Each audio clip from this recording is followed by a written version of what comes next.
Hello, everyone. Welcome to another episode of Drop Frames. Glad to have you guys here. It's Wednesday. I don't know why I'm saying the date. It's August 15th. Co, what episode are we on? 5531.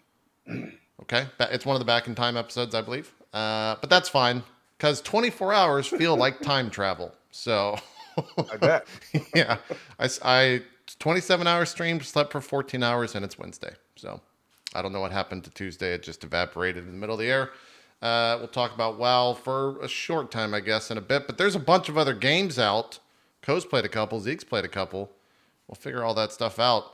I guess there's been some Twitch news. The first stuff is this mass sub gifting that's taken over.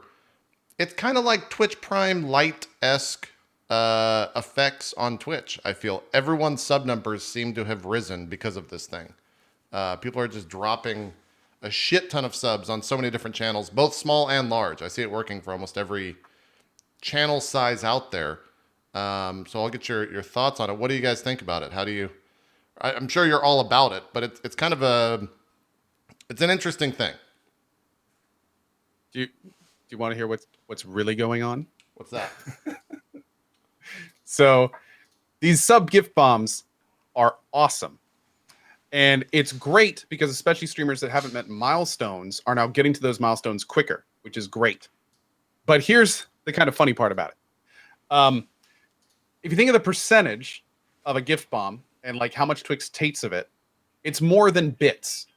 And then if you follow that line of thinking and you think that basically like a large percentage of people that get gifted subs in a gift bomb are not going to resub themselves, then it's essentially a tip that more goes to Twitch than bits. Right. So it's a brilliant move on Twitch's part. Yeah. I think whoever came up with that should get a raise at Twitch. I think it's very smart because what they've effectively done is they've made a way to get more money to Twitch than bits. But instead of everyone hating it, like bits when it came out, people love it. Pretty much. So it is a brilliant move on Twitch's part. It is. And I have to admit, like, if they're going to do stuff like this, it's a great angle to do it. I agree. Zeke, what's going on with your Chrome? Are you dropping bit rate and it's messing it up? Yep. Yeah, my side, he's just assy Okay. McGee. I'll add a little bit more Chrome. Well, now you're all fucked up. I'll work with it. It's Internet issues suck. You don't have to say anymore. They're shit. Hey, you know what happened in 6 hours into the 24-hour stream? The fucking idiots outside were working on the line and they just cut the wire to the entire neighborhood. And they're like, yeah, it's going to be down 24 hours. And then right as they said that on the phone, it came up like 30 seconds later. Oh, see, I had the opposite. So where my internet went out at 4:30 yesterday, and I waited 15 minutes. Yeah. And then I called Time Warner Cable, and they're like, "Oh no, I don't see an outage in your area." So I spent 30 minutes on the phone. I started to take my modem back because I'm worried my modem fried. Sure. I scheduled an appointment for today, and then I just happened to call them back later to check, and there's an outage, and my internet's out for 11 hours. Jesus Christ. Yep. ISPs have no idea what they're doing, it seems. No, they really don't. Anyway, Zeke, Twitch Prime gifting groups. What is the official term? It's not Twitch Prime. It's subgroup gifting. Is that the official product name? I call it sub bombing. I don't know what they call it. Yeah, let me. What are your thoughts on sub bombing? Whatever you want to call it, Zeke. I'll look at the actual name of it. it's like Co said. I think it's the same way. It's going to die off sooner rather than later. I think. It's a fad thing. Sure, it's going to happen from time to time, and it's going to happen a lot right now. But it's a novelty thing right now where everybody's like, oh my god, look, I can give like 100 subs out or whatever, Right. and then they'll go back to doing what they always did. If they were viewers, they'll go back to bits or tips or what have you. Yeah. What do they feel most comfortable with? Yeah, and I think it's going to be. I think you tweeted about this, Co, and I think it's absolutely correct that it's going to be a huge like blow when this month is up and you look at your sub numbers and you're like, oh my god, I've lost like 20-30% of my subs. Right. Well, because that they're not going to keep gifting 100 every month or whatever. Benefits, the good side, the upsides of those are that people who were not subs before feel like some of them feel like more a part of the community, more a part of the channel. Like that's the good side of it. That's why I don't mind it as much. I thought about saying something about like, well, if you had my opinion, like if what I would rather, I'd rather you didn't gift out 100 subs and instead, tipped whatever. Right. Or gave bits. And that goes for all streamers, I'd imagine. But I thought about it and I went, it's kind of cool that to have like a chat that's just completely filled with subs. It's kind of nice to have, people who have been watching for a long time, maybe can't afford it or whatever, get a sub and be able to use all the emotes and whatnot. Sure. Sorry for that random audio blip. By the way, the Twitter wasn't muted. And so we got to hear, what? Someone was getting a sub explosion. Nice. Yeah. This video also doesn't show anything of what's actually occurring here. These people are getting like 100 subs gifted at a time, which it is kind of a crazy thing to see when it first happens on your channel, because it's just a spam of 100 subs. And then if you have a bot that notifies every one of those 100 subs and thanks them, then your bot goes 100 times. It's just destroying. Yep. And then everyone's like, oh my God, it just destroys chats, which is also kind of fun. But yeah, I agree with everything you guys have said. I hope this might have already been stated while I was getting this set up. I hope that people are not basing their 2018 financial status over gifted subs. Because that's what prompted my tweet, actually, was because I follow a lot of smaller streamers. And I definitely saw one or two tweets where they were like, yeah, met a big milestone and life decision right after that. And it's like, yeah, I bought a Tesla. Right. Sell it back quick, give it away. And quit my job. I just called my boss on stream and cussed him out live. Give the car back. You can't. It's not going to work. So, yeah. It's regardless of all that, it's definitely cool to see that that stuff happening around Twitch. It's always a good thing when streamers feel welcomed and liked by their communities, et cetera, et cetera. Just be ready for 30 days after that. Those numbers are going to fall. The hope, I think, from a lot of people, which is maybe a little too hopeful, is that those people come back and resub after getting a little bit of a taste of what it was like to be a sub. Most won't, I would think, if they weren't already subbed. But some will. Yeah. Some will. There's a small, thankfully, relatively vocal minority. And this also applied to gifted subs. Right. Where when a person gets a sub, he or she makes a more of an effort to be part of the community. And then they may see something they didn't before. And we see that happen relatively frequently on this channel. I've seen it happen on a bunch of other channels too. So, when I say like with sub gift bombing, I think a true, probably relatively accurate metric is between 80 and 90% of a gift bomb is not going to come back on their own. That's honestly probably pretty conservative. It probably is higher than that. Okay. Especially when you start talking about like the 100 gift bombs and stuff and too. But yeah, it's interesting. It's interesting. We're gonna have like it's just kind of like the month after Prime came out was very telling in a lot of ways.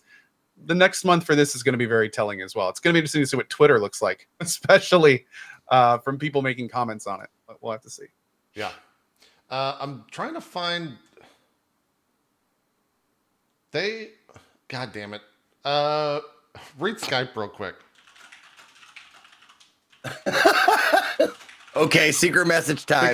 Because I don't... Yes, okay, yeah. I couldn't remember... They announced, JP, you have to be careful because you probably know more than most. How about I say what they've officially announced, since I don't know what you know. Please. Okay, so what the Twitch guys tweeted out about this is they're essentially in the process. They're getting design feedback from the community, and you can still see this, but the Twitch account tweeted out that they are going to be closing down IRL as a whole and instead splitting it into multiple smaller categories. I think at the time I last saw, they had 14 categories, but they aren't finalized. Right. And then those categories are going to be the different things. So no, IRL is not going away.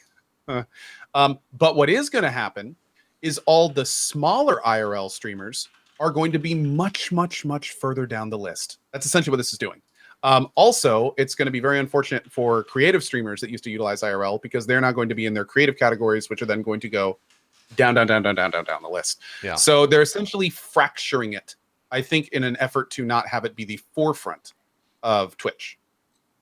Yeah, I think it's a smart way to kind of address all that. Plus, Zeke will be able to get all of his ASMR streams. We'll have a very category. easily. Yeah, I'll have a category for it. So, yeah. It's actually very nice for me personally that I asked them to have like just a category for me, like just IRL, and then the 15th would just be Zeke ASMR. Actually, didn't you request? They told me they were thinking about it. I remember. I think I saw that on the suggestion thing for you. What's that? I think I saw under for Zeke they wanted to give the category Mooby streamer. It's like Moobs, but Mooby streamer. Mooby. Oh, Mooby streamer. Mm-hmm. No, that is not the proper nomenclature anymore. Oh, darn. We don't like that term. Uh-oh. Oh. Pardon me. I think I've talked about this before. I go to the Twitch blog, I go to the Twitch Twitter account, and I go to the Twitch Trello account, which is their newest source. Can you guys just figure out a place to put all of this so that I don't have to fucking play Where's Waldo with Twitch? Like, the information is spread out over so many different fucking things that I can't even find this post where they remove IRL. I don't see it on their Twitter. I was thinking I was going to go to Adam Coble's Twitter because I know he tweeted the link and I can't find it at all. Maybe I'm just bad at sourcing this stuff in real time, but it wasn't like an announcement post. It was more of a like, help us. Oh yeah, I think it's actually the very top pinned tweet. That links to the Trello, doesn't it? Yeah, and the Trello is what I'm talking about. That's where they're getting the feedback. Okay. Okay. And then in here, if you expand that out, it talks about the tags and systems. Oh, wait. Oh, yeah, and then if you scroll down to the very bottom, it says more info. We're also introducing new categories, and that goes to the Trello with that. So maybe Trello is the place to go to, I guess. Yeah, I believe it is. Jesus Christ. Okay. Well, that's out then there. If you click that first link under more info right there. What the fuck is Trello, by the way? It's like a roadmap website thing. Okay, yeah. Here are the different categories right there. The one that I'm Trello, super by the excited way, for. is a way for companies to get feedback from large communities. It's kind of like a message boardy system where you can post what you want to do and then people can feedback it. I think sounds like some startup bullshit to me. Is what it sounds like. They're finally getting away with. This only impacts me and a small percentage of Twitch, but finally, everyone doesn't have to stream under D&D. We can stream under tabletop RPGs. So we don't get that free advertising anymore for WotC, which is great. By the way, chat is correcting me. Trello is actually apparently a whole project management tool. Yeah, like I said, I don't really use it, but it's apparently really big and actually pretty cool. A lot of people are saying so. There you go. Cool. Well, that's the thing. All that stuff's thanks, chat. Yeah, appreciate it. So we'll see what else they. I would assume we're gonna get more and more, or maybe more now and then less leading into TwitchCon. I still don't know what they're gonna like. I was trying to think of what big announcements would be at TwitchCon. I don't know what they put there. I'm surprised they didn't save sub gift bombing. That would have been huge. Yeah, but would that have been the same thing? Like if you're home, then you're going to get gift bombs, and if you're not, then you're not. So it would have been kind of IRL, or sorry, Twitch Prime again to a smaller degree. No, they probably would have been like announced it and then held it off for a month. Oh, sure, okay, yeah, that makes sense. Or even a week.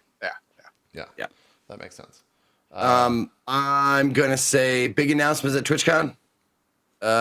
You can give bits from anywhere. Give bits to anyone from any streamer from anywhere. You mean like mobile and everything? No, like if I'm watching Far Verona and I was like, I liked what Ammunition did with her character. But I'm in JP's chat. But I can just say, cheer Ammunition this many bits in JP's chat. I'd be down with Didn't that. they announce you could do that a long time ago when you were watching like Overwatch competitions? You could individually cheer? It was Evo, and it was the two competitors, but the product never moved past that as far as I know. And I think actually Also, if you go over to you're right, Co. If you go to the Overwatch League, you can cheer the teams individually, and then there's like a leaderboard at the bottom of the Overwatch League Twitch stream that has how much each team has been cheered, like in its lifetime of the channel, which is it's like 20 grand or something, I think, for the top team, which those teams had to buy their spot in the tournament for 30 million. So I hope that just goes to the players because 30 million. Well, considering Seagull's latest move, I think we can guess that. yeah. Also, congrats to Seagull on all your success. You've been killing it recently. And good decisions. Yes, I agree. I think that's it and kind of what's going on with Twitch in terms of Twitch news. Is there anything else that's out there that in the past week that I've forgotten? I don't think there is. Feel free to spam chat if there is. I don't think so. Yeah. I think the last word on the sub gifting thing. If you're a streamer and you're getting gifted a lot of subs, save all that money. Yeah. Save all that money in for taxes because they'll charge you a lot and you won't see it coming. Yeah, I agree. Definitely do. Definitely don't go out and just spend it on shit because that money needs to be taxed. Without a doubt. Although I guess just treat them as tips. Yeah, like I guess technically it's just going to come in your Twitch paycheck, so just treat it as a normal paycheck. Ultimately, it's not like that money gets delivered separately. Yeah. All right, let's swap over to some games. Co, did you play more Death's Gambit? Yeah. How's that game in a not demo version? Freaking awesome. How far did you get?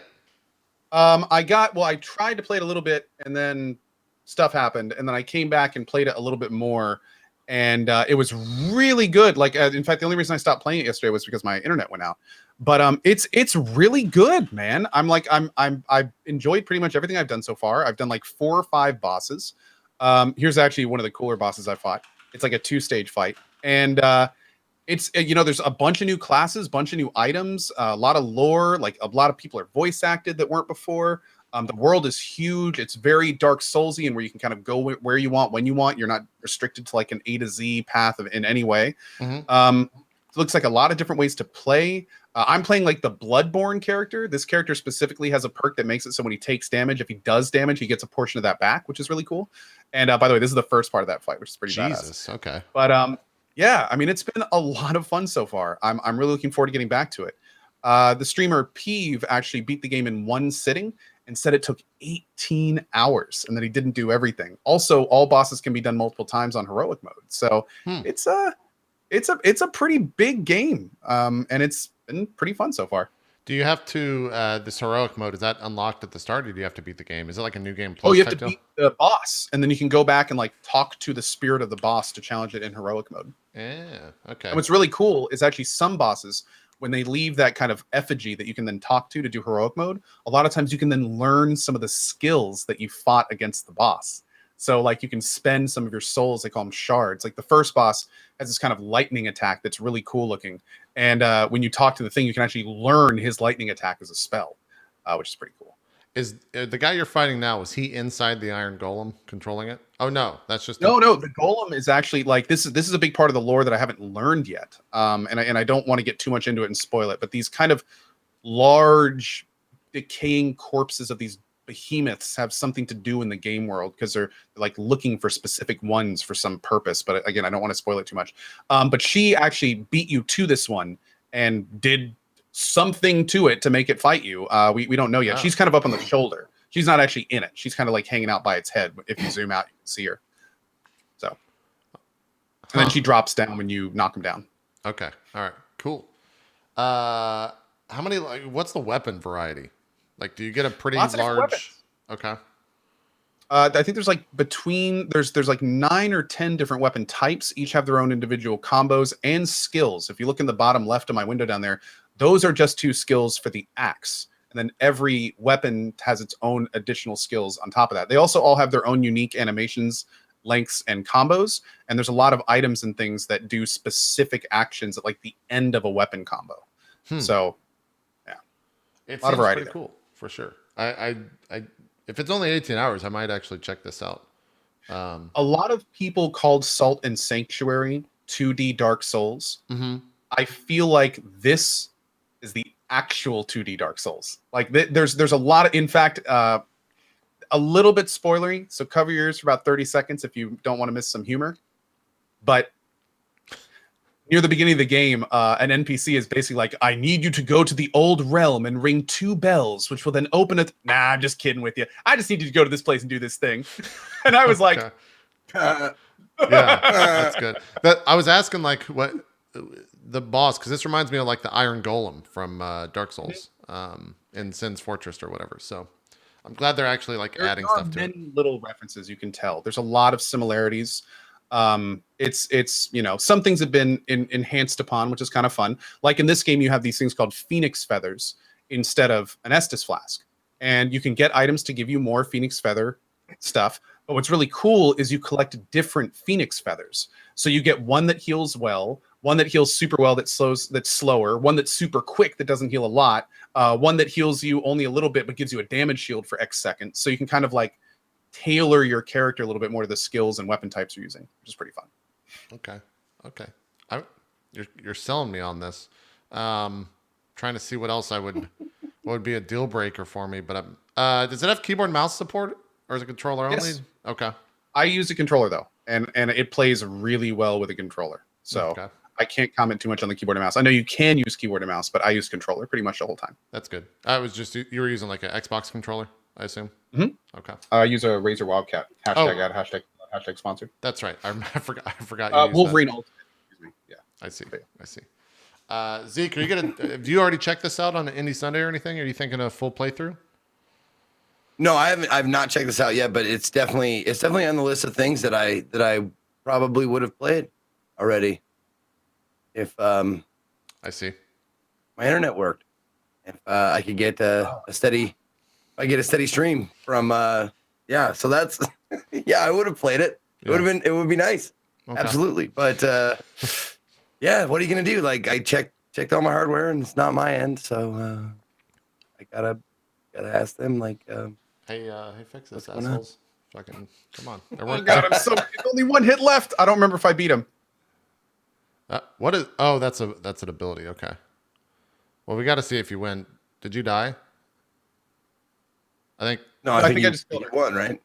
Okay. No, I have to kill the foot again. Oh God, no. Well, we got to figure out. We got to watch to see if you beat it here. I remember I had one attempt that was really close, and I can't remember if this is one of them. Are there a lot of items in the game? I see in the bottom right hand corner. Like, do you get Molotovs and bombs and that type of shit?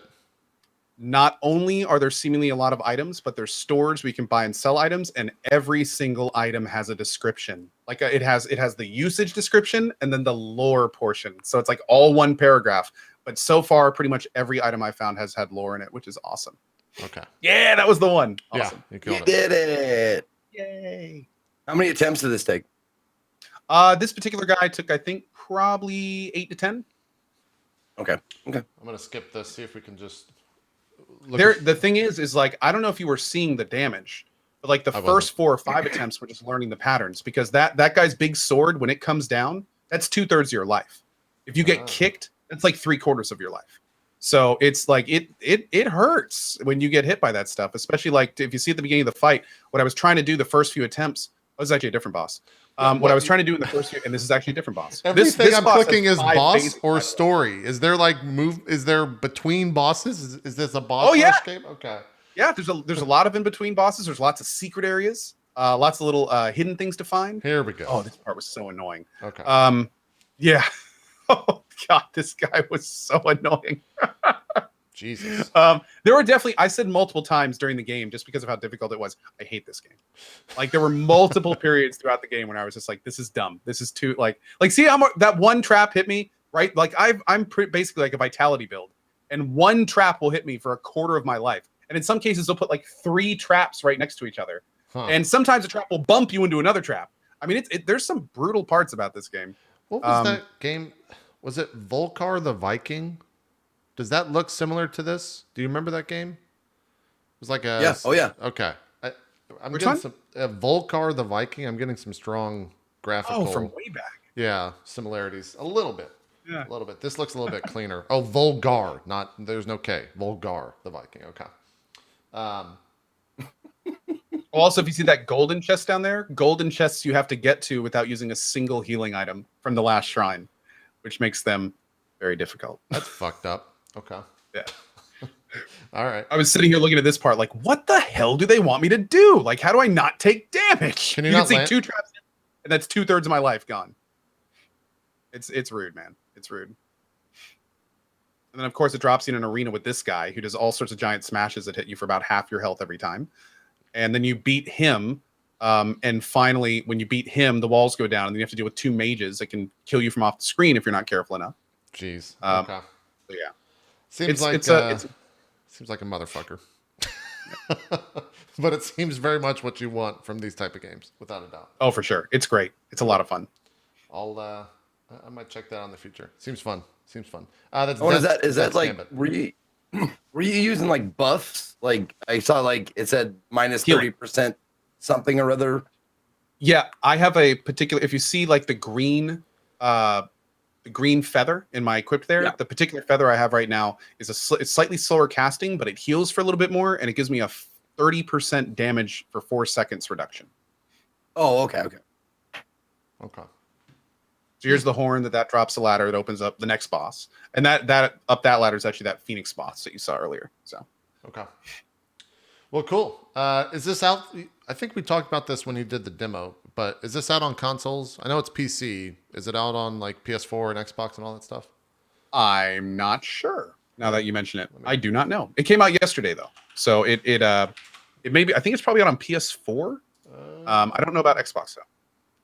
Oh yeah, chat's saying it's PS4. Okay, Yeah, cool. PS4 and PC. Yep, that's what their Twitter is. Cool. So go play it if you want to. That's Yeah, that game. it's fun. Zeke, with internet issues abound, did you get a chance to play anything besides Indie Sunday the past week? I didn't even get to do more than one game on Indie Sunday, but I did actually get to play. I had like three solid, awesome hours with no frame drops, where I got to check out Phantom Doctrine. Okay. Phantom Doctrine is a Cold War XCOM. Is like how you can compare I've it. heard about this. Yeah. Yeah. I saw it at E3, and I got a chance to interview some of the devs for it. And the interview, it got really in depth. I was amazed at how much stuff there is going on in the game. Because it's not just XCOM. It's not just this stuff. This is a part of the game. Like the tactical turn-based stuff is definitely a part of the game, but it's not. I wouldn't say it's the lion's share of the game by any means. You spend a lot of time on you can choose either CIA or KGB to start with. What characters you want to play. I chose KGB, of course. Yeah, of course. And so you choose what side you want to be on, and then they give you like a map of the USSR from back in the day, and it shows like these little points on the map where you can where like stuff pops up as like point of interest and something suspicious is going on here. And then you have all these agents, and you send your agents out there to check it out to see if it's worth looking at, if it's a place you can move your hideout to, because you accrue heat as you do missions. People are looking for you. You are a kind of a I don't want to say splinter cell, but you're like a splinter cell of the KGB, sort of. And you hire outside people, do jobs with you and for you and that kind of stuff. And you have all these different agents from different countries, and you send them out to look at these places. And once the point of interest comes up, it can either be like you found a target that you want to follow. You found a place where you can have a hideout. It could be nothing. It could be like nothing interesting. We just thought we saw somebody over here, so we sent you over there. It could be like you could find do an infiltration mission where you get like dossiers on this. Oh God, what was the name? What's the name of the?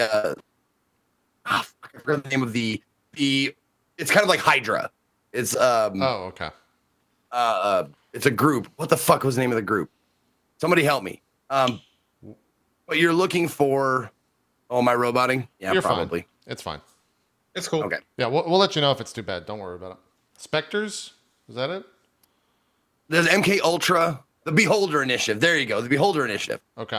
You're looking for MK Ultra, the MK Ultra project or something like that, and then the Beholder Initiative and that kind of stuff. And it's all this underlying shit. Like you think it's like CIA versus KGB, but it's not. There's something completely sinister like going on underneath everything. And you collect these dossiers with like photographs and like text documents with like redacted names and stuff like that. And then you have this like board where you take, you push pins and you have like lines of yarn where you connect them on the thing. And once you have it, then it's like, oh, so this code name connects with this place and this place connects with this guy. And then this guy connects with Beholder. So there is a connection. And then you go there and you fucking do a mission and check it out. And it's kind of cool. It's a little complicated to start with, but it's not. It's forgiving. I will say that, at least on normal, because you can play it on hard Iron Man, which means if you die, you're dead. Like you start the game over. Sure. But if you play it on normal, you can replay missions, which is really cool because then it gets. I like to experiment like running missions where I just kind of run out there and try and gun everybody down, and then I die. I'm like, okay, that's not gonna work. So you run out there and you like take your time and do all this kind of stuff, and you kind of feel your way through it. And as you move along, you get upgrades to your agents. They get skills, they get perks, they get weapons. You find different equipment if you want, like during a mission, there are optional stuff that you can do. Like you have a mission goal. You can also like collect 3 dossiers while you're there if you want to. And of course you always want to because it has good stuff in there. But is this? I mean, it's really cool. It's not as it doesn't. Oh, one of the main things that I want to touch on. The shooting is not random. It's not RNG. Oh, there's no percentage or anything when you shoot? No percentage roll. Wait, what? So when you look at a guy, you see that it says 95-10 damage on that little screen in the middle there. Damage 95-10. 95 damage if their awareness is all the way down. And you look at the enemy's life bar, and you see the little tiny bar underneath it. Yeah. That's their awareness. Huh. So if you hit and I'm still trying to figure it out, but you are guaranteed to hit them for a certain amount. You can graze them for 10 or hit them for the full amount. If their awareness is all the way down, you can like that. Fucking RoboCop. My little tip. Go ahead. Yeah. But yeah, you can do a stealth. You can do all kinds of stuff. If they're not made aware of you, then you'll do all the the full amount of damage, and so on and so forth. But it's not random. Okay. It's all there's also distance. Like if you're trying to shoot them with a pistol, the closer you get, the more damage you're gonna do. So is it more deadly in that sense? Because I would assume it works the same way for you. Like if they have a shot on you, it's gonna hit. Okay. Yeah, but that's the thing. If they hit you and you're behind cover, or you're aware of them, or whatever, or your awareness is up because you have awareness as well, and you can take time to pump up your awareness or whatever. Right. Most of the time, if you're smart, it'll just graze you. Like you'll start with like 85 health points. And if your awareness is all the way up and you're behind cover or whatever, they'll just hit you for 5 or 10 points of damage. Huh. But if you expend your awareness by doing, weird actions or complicated actions that take up your awareness, then they can start really pounding you. So wait, Zeke, you're saying that every single shot deals damage in this game? There's no missing? There you can if it says 0, you're gonna miss. Okay. So you don't take those shots. Right. You so in this game you just always know if you're gonna miss. Yep. Yeah. There's no percentages. That's what he was saying. There's no RNG. I wonder how XCOM fans feel about that. I wonder if that's like you were saying earlier. I wonder if that's cooler because now it's more strategy based and not as RNG based, or is it not as cool because now not as many things happen that are like mind-blowingly positive or negative. Well, I think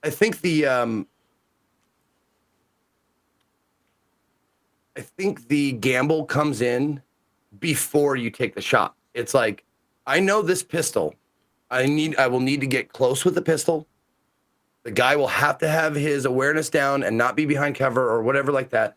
So the gamble is, if I get close enough, can I do the amount of damage? Because the closer I get, the more squares I'm closer to him, it'll be like 35 and 5 or 50 and 15.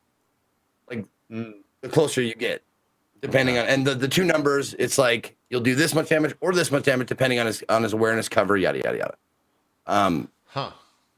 But yeah, that's the gamble comes in before you actually take the shot. Someone in like I can risk coming out of cover to kill this guy, but there might be another guy coming around the corner. Right. Or I could just wait here and let them come to me and stuff. I mean, there's a lot. I mean, I only played it for 3 hours, but there's a lot of different thinking that goes into this one than XCOM, because you can stand there in XCOM and go, I'll gamble on a 25% shot. Whereas in this game, you're like, I know I can hit him, but it's only going to do 5 damage max. And that's not enough. Yeah. Someone in chat said that it's important to know that this is not XCOM. Well, they sure did a hell of a job letting us know it is XCOM, because this looks like the XCOM engine from down to the entire UI. Like everything about the look of the game is XCOM to me. Oh, sure. I think that might be a potential issue for people that see this and have not heard someone talk about it or have not read a review. They'll think, oh, it's an XCOM game. Let's download it. And then it's not. That might be. No, I mean it very much is. It's a turn-based strategy game. Squares. You get a certain amount of movement, certain amount of points you can do. You get skills as you level up that help you with whatever you can get. You buy items like grenades and upgrades to your weapons and armor and stuff like that. Yeah. Cover. Yeah, it's definitely cover based. It's half cover or full cover. That's definitely still in there. It's just a little bit less random and a little bit more like really planning out what you're going to do. And maybe that's a benefit for people that didn't like the XCOM RNG that want to play a similar style game to pick this up. That's what I'm wondering. I mean, if you memorize all like the sorry. Go ahead. If you memorize all the tables, like say like you have a pistol and you know this pistol and you know that guy's in half cover, I'm 5 squares away, you can memorize like how much damage you're going to do like every time, like based on their awareness and whatever. So it's never going to be a percentage. It's always going to be like, I move up 5 squares away, he's in half cover, I'm going to do 10 damage. Okay.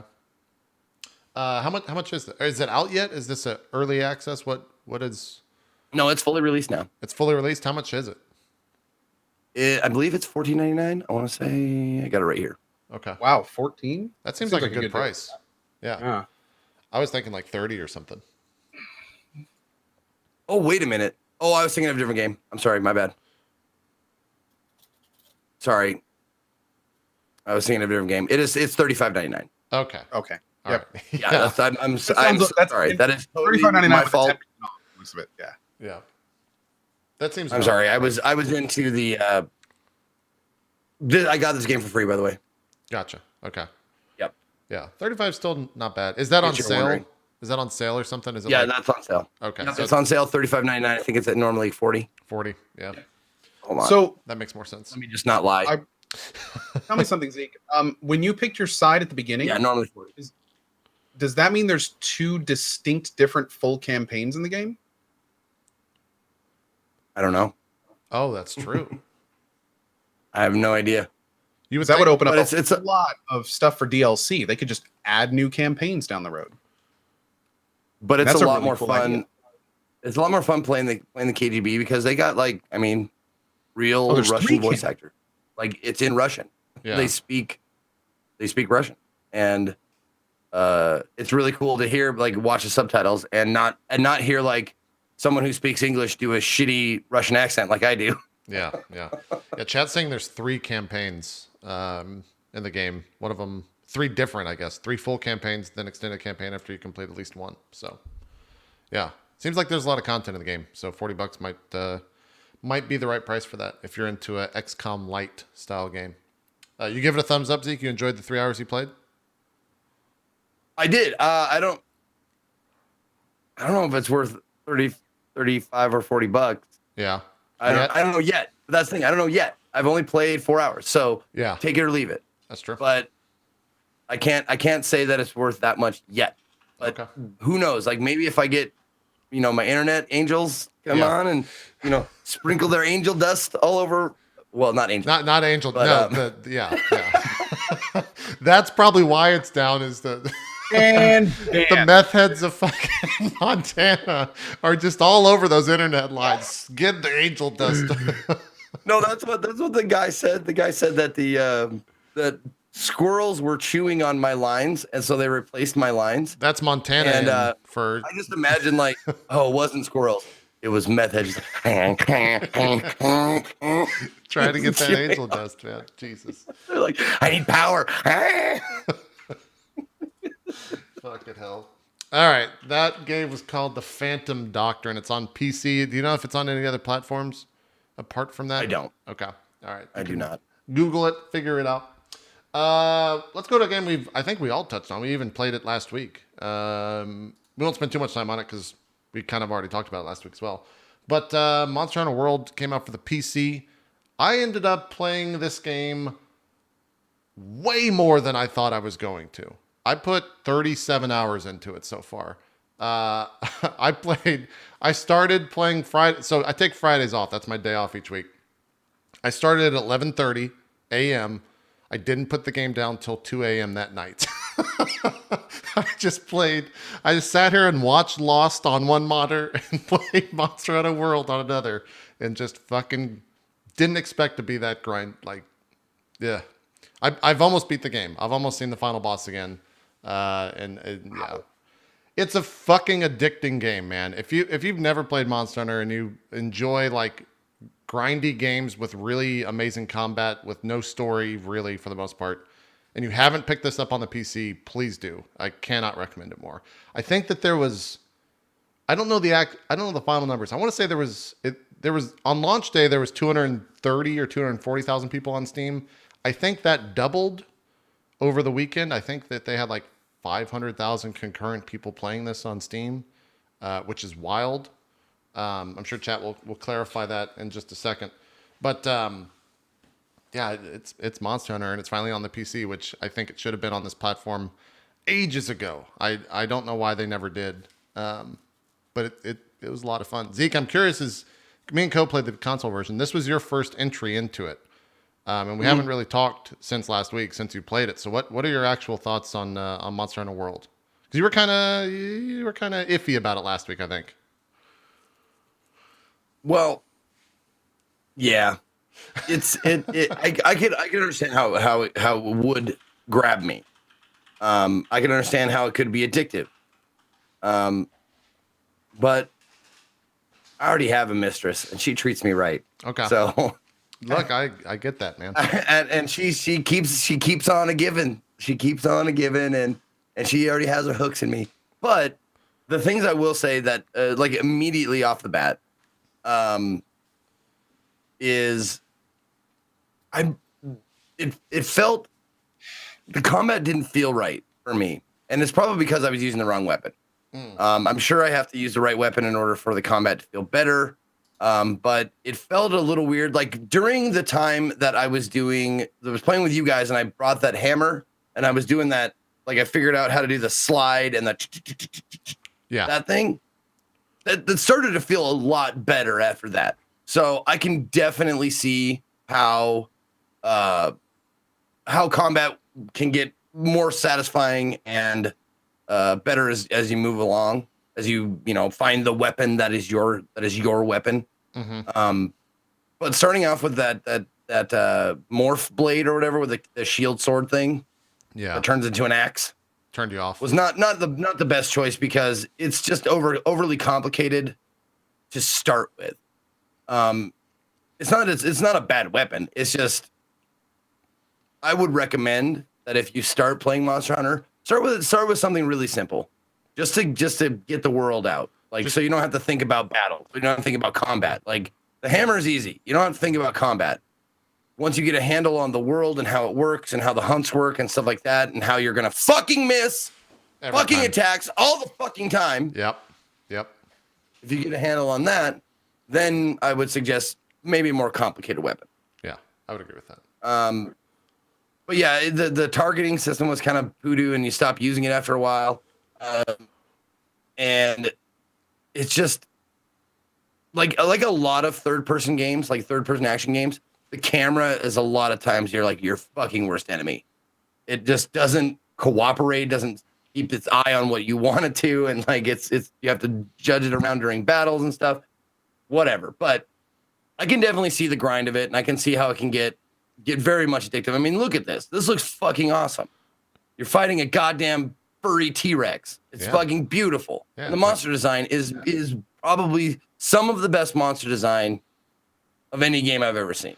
I wish I could. I didn't stream any like high rank stuff towards the end of high rank because I wish I could show you those monsters. Because they make this thing look like the fucking stupidest monster ever with their designs and how fucking crazy they get.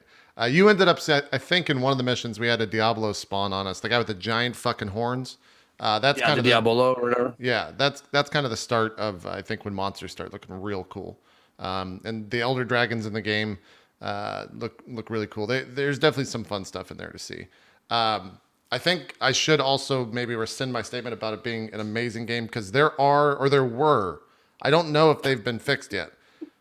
There are issues with playing this with other people. So much so that like me and Baru we were trying to play with each other for about 2 hours and then we just gave up and we just went back to playing solo because you'll just be playing with people and all of a sudden they just drop the game, which would be fine. I mean, it would be okay. It would still suck. But the worst part about that is the monster then has 4-person HP. So then you're fighting a guy with like sometimes double or triple the amount of HP that he normally does. And these missions have time limits. So in one of the missions, we were fighting a Rathalos, I think, which is one of the first flying dragons you fight. And it was me, Baru, and Whoops, who's he used to be a VR streamer. Now he's playing a lot of Monster Hunter. And when they dropped, it's just me versus this monster. And we didn't take very much HP when it happened. So for the next 45 minutes, I fought this thing, killed it, and then I failed the mission because it wasn't the main hunter or the main monster that you were supposed to hunt. So I just ended up getting nothing for that because they disconnected. So it really sucks with that stuff. And apparently it's not been fixed. So For the record, I think it's important to point out, I have played Monster Hunter for probably 6 hours. yeah, Almost all of it online. Have never had a drop. with other people. Wow. Okay. So maybe it's, I don't know what the issue is. I did have a hell of a time getting it started, and I later learned it's because I was using the wrong version. But I changed beta the version, version, and yeah. after that, like, And yeah, peop- everyone yeah. just joins the group session, and then they just join your posted quest, and it seems to work pretty much fine. I think that's the rarity. Because like I was watching Shroud play for the first time, and him and Justin were like grouping up. They'd find the mob. They'd get about halfway through the fight, and then the other person would get disconnected, and they would have to sit there and fight him with more HP, and they were having the worst fucking time with it. And I had similar issues when I tried for the 3 or 4 hours that I tried. So I don't Were know what you causes hosting all that. the time? No. Baru was the host and Shroud was hosting. And it didn't matter. Wow. Like even if I wasn't involved, I was hearing multiple issues of people dropping throughout the weekend. So I don't know what's causing that. It seems like they don't know what's causing it because it hasn't been fixed, which is rather unfortunate. But you can still play this game fully single player. You don't have to play with other people. I didn't play with other people when I was doing a lot of probably like 95% of the game. But we talked about it last week, so I don't know if there's anything else that needs to be said on Monster Hunter except that I probably have over 200 hours now in this game across all platforms, which is a lot. It's a Good lot. game. Yeah. It's a good game. Yeah. Did you have the you didn't have the same problems playing it on console, did you? No. It was annoying, though. It was just a annoying. fucking annoying thing to do when it came to playing. Yeah, like Turns out Japanese developers still, for some fucking reason, don't understand how to make easily accessible multiplayer games.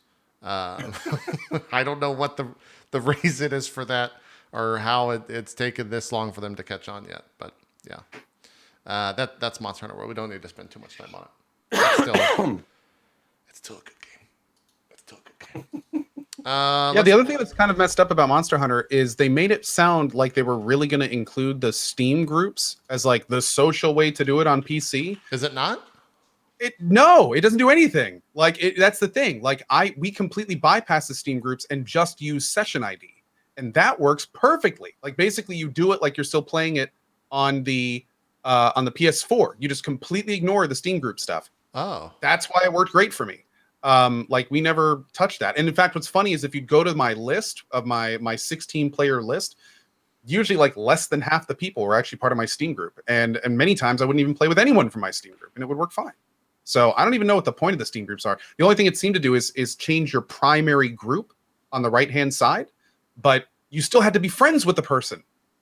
So it's kind of like, I don't know. Very strange. Yeah, I never use that stuff. I just added someone. I would just add like the other people on Steam and then invite the group, or I would join their like session through friends sessions, which just uses your Steam friends, and then it would. Now, see, this is interesting because I never did any of that. I only used the session ID. I wonder if that's why it always worked. I did that once, maybe twice, and it still had issues. So I don't. Yeah, I don't know.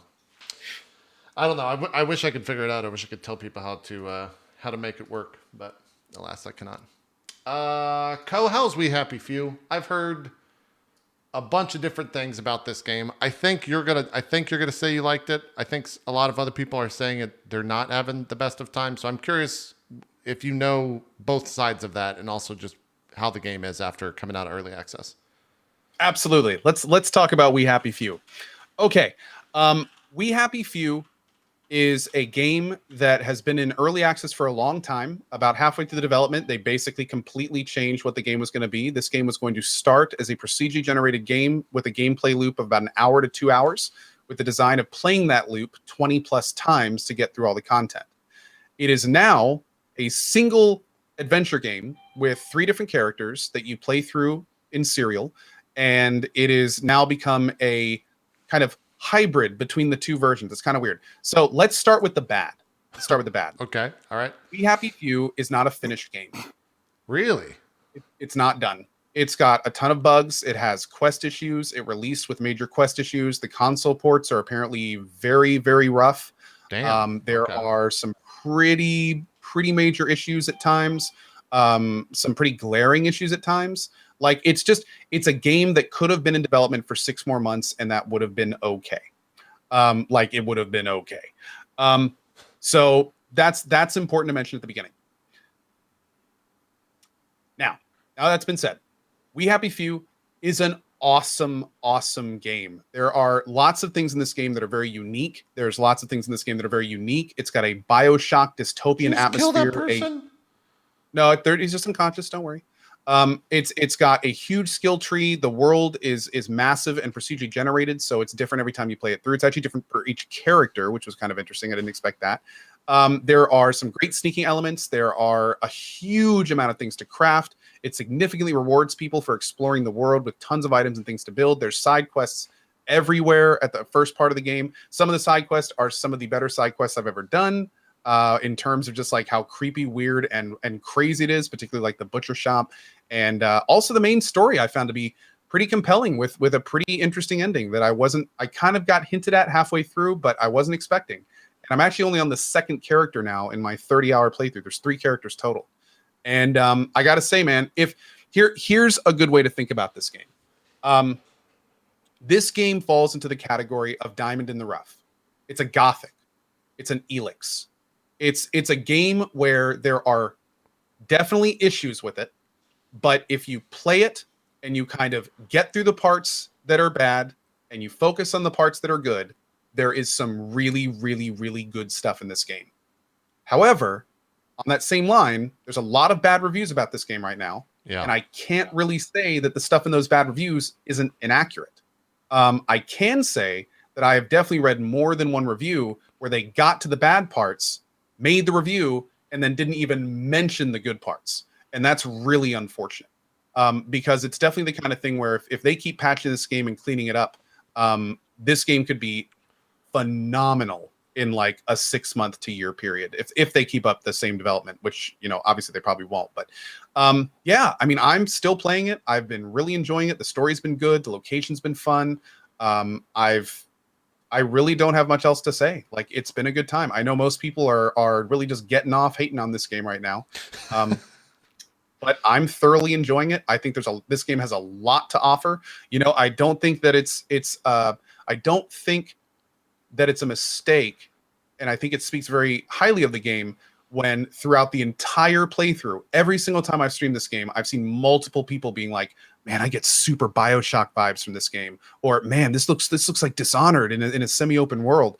And I gotta admit, there's times when it feels like just the amount of quality as a BioShock game, or just as good as a Dishonored game. I mean, I've gone to 3, 4, 5 hour stints without seeing a single bug, and those times it's just a great game. But then, of course, in that 6th hour, you hit a pretty major bug, and you're just like, well, shit. Or all of a sudden, NPCs stop taking damage. So are or they one of your game-breaking bugs? Or some of them are. Okay. There were. Here's another thing that really threw a wrench into everything. The version that came out before the release version, the media version, shipped with known issues, and many of those known issues were game-breaking quest bugs. Yeah. And in the first patch that came out before the public got it, but after many of the reviewers got it, that patch fixed like 80 or 90% of those major quest bugs. So for me, because I'm a streamer and I was waiting for that, I actually got that patch. And my biggest issue on the first day was the fact that the game hard crashed after the tutorial and I had to replay the tutorial. So when I started the game, I did like 10 minutes of tutorial and the game crashed. And I was like, oh, this is going to be bumpy. Yeah. But then then I did it again and it worked. And the next 5 hours were great. And I was like, okay, like I'm going to keep going. This is cool. But like I said, it's a diamond in the rough, man. I mean, it's rough around the edges. But as long as there's somebody that can focus on the good parts of the game and kind of just get through the bad parts, which I like to think I'm one of those people, there is a lot of just great stuff in this game. And it's a lot of fun to play. $60 worth? I think it will be to some people. It is to me. I've already put in 30 hours. So for me, I can't really say it's not worth $60. And I'm not done with the game. I'm not even halfway through the second character in 30 hours. So for me, absolutely. However, I have heard of people that have been kind of maining the main quest and beating it in between 20 and 30 hours. That's going to be a different issue. If you're going to focus on the main quest and not really do all the side quests and explore all the areas and stuff, you may want to wait for a sale or until it drops to like 30 or so, I'd say. Yeah, I can see this game having a sale in the next couple of months. What do you know what the issues are on? By the way, we're getting some echo. If you want to turn your speakers down, do you know what the issues are on console? No, I've been getting that question a lot lately, and I'm very hesitant to answer it because I haven't played it on console. Okay. And I really haven't talked to anyone that has. But I can tell you that it looks like a lot of the negative reviews I've seen were on console. All right. Zeke, does this game interest you at all? Are you piqued by its? You're into it because it's got some heavy BioShock vibes, I think, and that's kind of your jam. Oh, absolutely. Yeah. And I'll probably be one of the people who can definitely forgive. I can forgive a lot of shit. I mean, you've seen some of the indie games that I've played all the way through with bugs and with warts and all. I still love them. Yeah. And of course, I'm fucking dropping frames. Mm-hmm. Yeah. When Ko said that the tutorial crashed or whatever, and he just replayed it and kept playing, I was like, you have so much more patience than me, because I would have just been like, I'm out. How long was the tutorial? Hours? No. Like it's like 7 or 8 minutes. It's not that long. Oh, it's like the right. the E3 beginning. It's like that whole sequence that they kind of showed at the beginning of E3. I see. Okay. Yeah, when you bust and what I found out later is that bug was actually fixed in a second release patch. Right when you exit the tutorial, it procedurally generates your entire world. And there was a couple bugs in that to where rarely it would just hard crash because a procedural generation issue would go through. So I see. Okay. Yeah. I did play it a little while ago when it was still like a lot of survival elements, like way too many survival elements. Mm-hmm. And that really turned me off. And now that I've heard it's more more story and less of that, I'm eager to get my hands on it for sure. Okay. Pretty cool thing. Not only are there less survival elements, but based on feedback from players of the game, they actually removed the ability to die from not eating, drinking, or sleeping. Now it only gives you a debuff.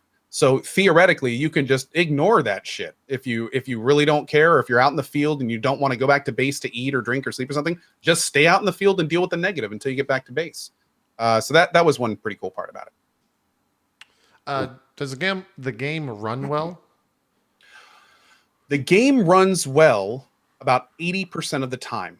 But every so often when you're out in the field, or if you're deep in some of the bigger city times, I did definitely get some frame drop on my monster machine. And we're talking down to like 35 to 45 frames. Jeez. So there are certainly some times when I think the procedural generation may put a bit too many things right next to each other. And it definitely chugged a little bit. Okay. That was thankfully fewer and far between on my machine. Yeah. Co had that console experience for a little while. Yeah, see, that's the thing. And actually, you brought up a good point. I really wonder how that was on consoles. Because if I was getting some frame issues, like, I don't know if the console is locked at 30. I'm assuming it is now that I'm thinking about it, which would probably help that. But yeah, it still probably would get a little bumpy. All right. Well, anything else you want to add to We Happy Few? I feel like we kind of covered the gist of it. Not really, man. I think this game is going to be, I think it's going to be kind of a cult classic, honestly. I think there's going to be people like me that really think it's something special and awesome. And I think that there's going to be a larger majority that thinks it's kind of bugged and wished it was a perfect game. Yeah. I think everyone wishes every game was perfect. So it's very hard to obtain that without a doubt. And is this out on both PS4 and Xbox One? I don't know. We've been saying consoles is just like a generic term, but I don't know on all the platforms that it's on. We might have to wait for chat to answer that question. Just waiting. I feel like the delay, by the way, has gotten worse with stream to chat, by the way. I don't know if that's just this stream specifically or what, but I feel like it's I noticed that too. Yeah. I don't, maybe the devs are Been like that for a couple weeks. Yeah. Yeah. PS4 and Xbox One. Okay. Gotcha. If you want to grab We Happy Few, you can. What time is it? We got about 30 minutes before taking a break. I guess I could talk WoW for a little while. I won't spend too much time on it. Yeah, I want to hear about this. I want to hear, like, because, man, people are just foaming at the mouth for this. Well, they're loving it. I think that happens with, like, every WoW expansion. I think people that have played WoW, especially in its, like, heyday in the vanilla and the early expansions, played WoW and they loved WoW. And this is just more WoW that's new WoW. And so they're going to love it.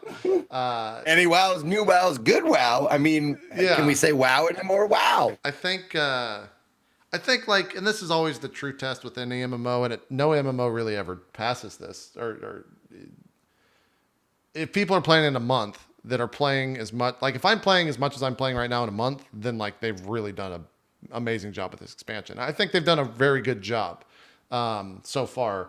It definitely, I get a lot of feelings of like the early days of WoW. They've recaptured that Horde versus Alliance mentality, and it's not just like you're fighting space demons now, and this is a god of it's like, no, that Alliance player over there is that's who you're fighting. That person right there, and they did a good job of like making. I don't know what you want to call that. The mentality that like the Alliance, if you're a Horde player, the Alliance are the devil, or if you're the Alliance players, the Horde players are the devils, and you want to like see that story unfold and see how it all goes. They've done a really cool job with the zones this time, whereas each starting or each race has 3 zones for them. What are you laughing at? I just saw your for the Horde emote. Oh yeah. That's a good one. Yeah. You should keep that one. Yeah. So if you're starting out as Alliance or Horde, you have access to 3 zones, and those 3 zones will get you to 120, which is the max level, very, very, very quickly. The first, I don't know if it was verified 100%, but at least the first person on stream to hit 120 did it in 4 hours. And he knew what he was doing. Obviously, he did all the quests before, etc. But he got there super fucking quick. we did it in 12, I think, and we were pretty casual about it. I think on a second character, I could probably do it in like 8 or 9 pretty easily. And I never felt at all during that like that the quests were a fucking slog, and I was ever like the quest hubs are so close together that you're always doing something. You're not running to a quest hub for more than like a minute or so, which feels really good. Yeah, I don't know what to say in terms of like the gameplay because it's World of Warcraft at the end of the day, so like nothing's really changed. They didn't really change like the core gameplay mechanic of it. In terms of the launch, it was relatively smooth. Like they had a couple servers, like Tally's server I think was down for a couple hours. We had the server go down for maybe 30 minutes or so throughout the game. There were some issues with our like group, our little 5-man group in terms of how like the quests sync together, but I think that was more on us than it was the game in terms of like the smoothness of that from going to quest. But yeah, I can't tell you anything about the lore because all I did was follow a fucking arrow that told me to go from point to point and didn't read any quest.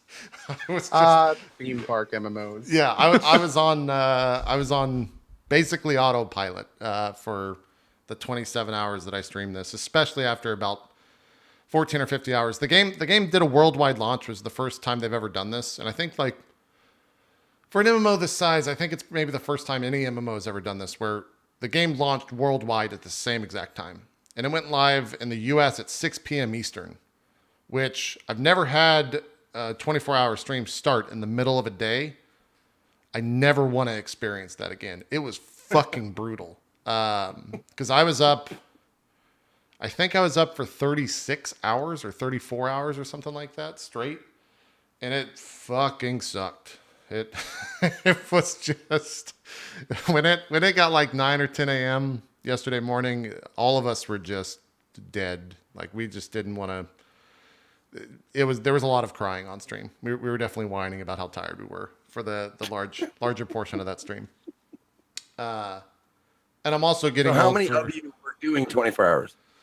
I mean, in our group there was 5 of us, but there was Jesus. I tweeted that there was like the I don't know if you want to call it like the zeitgeist or the feeling of everything revolving around this game. Like it had 500,000 people watching it on Twitch the first night.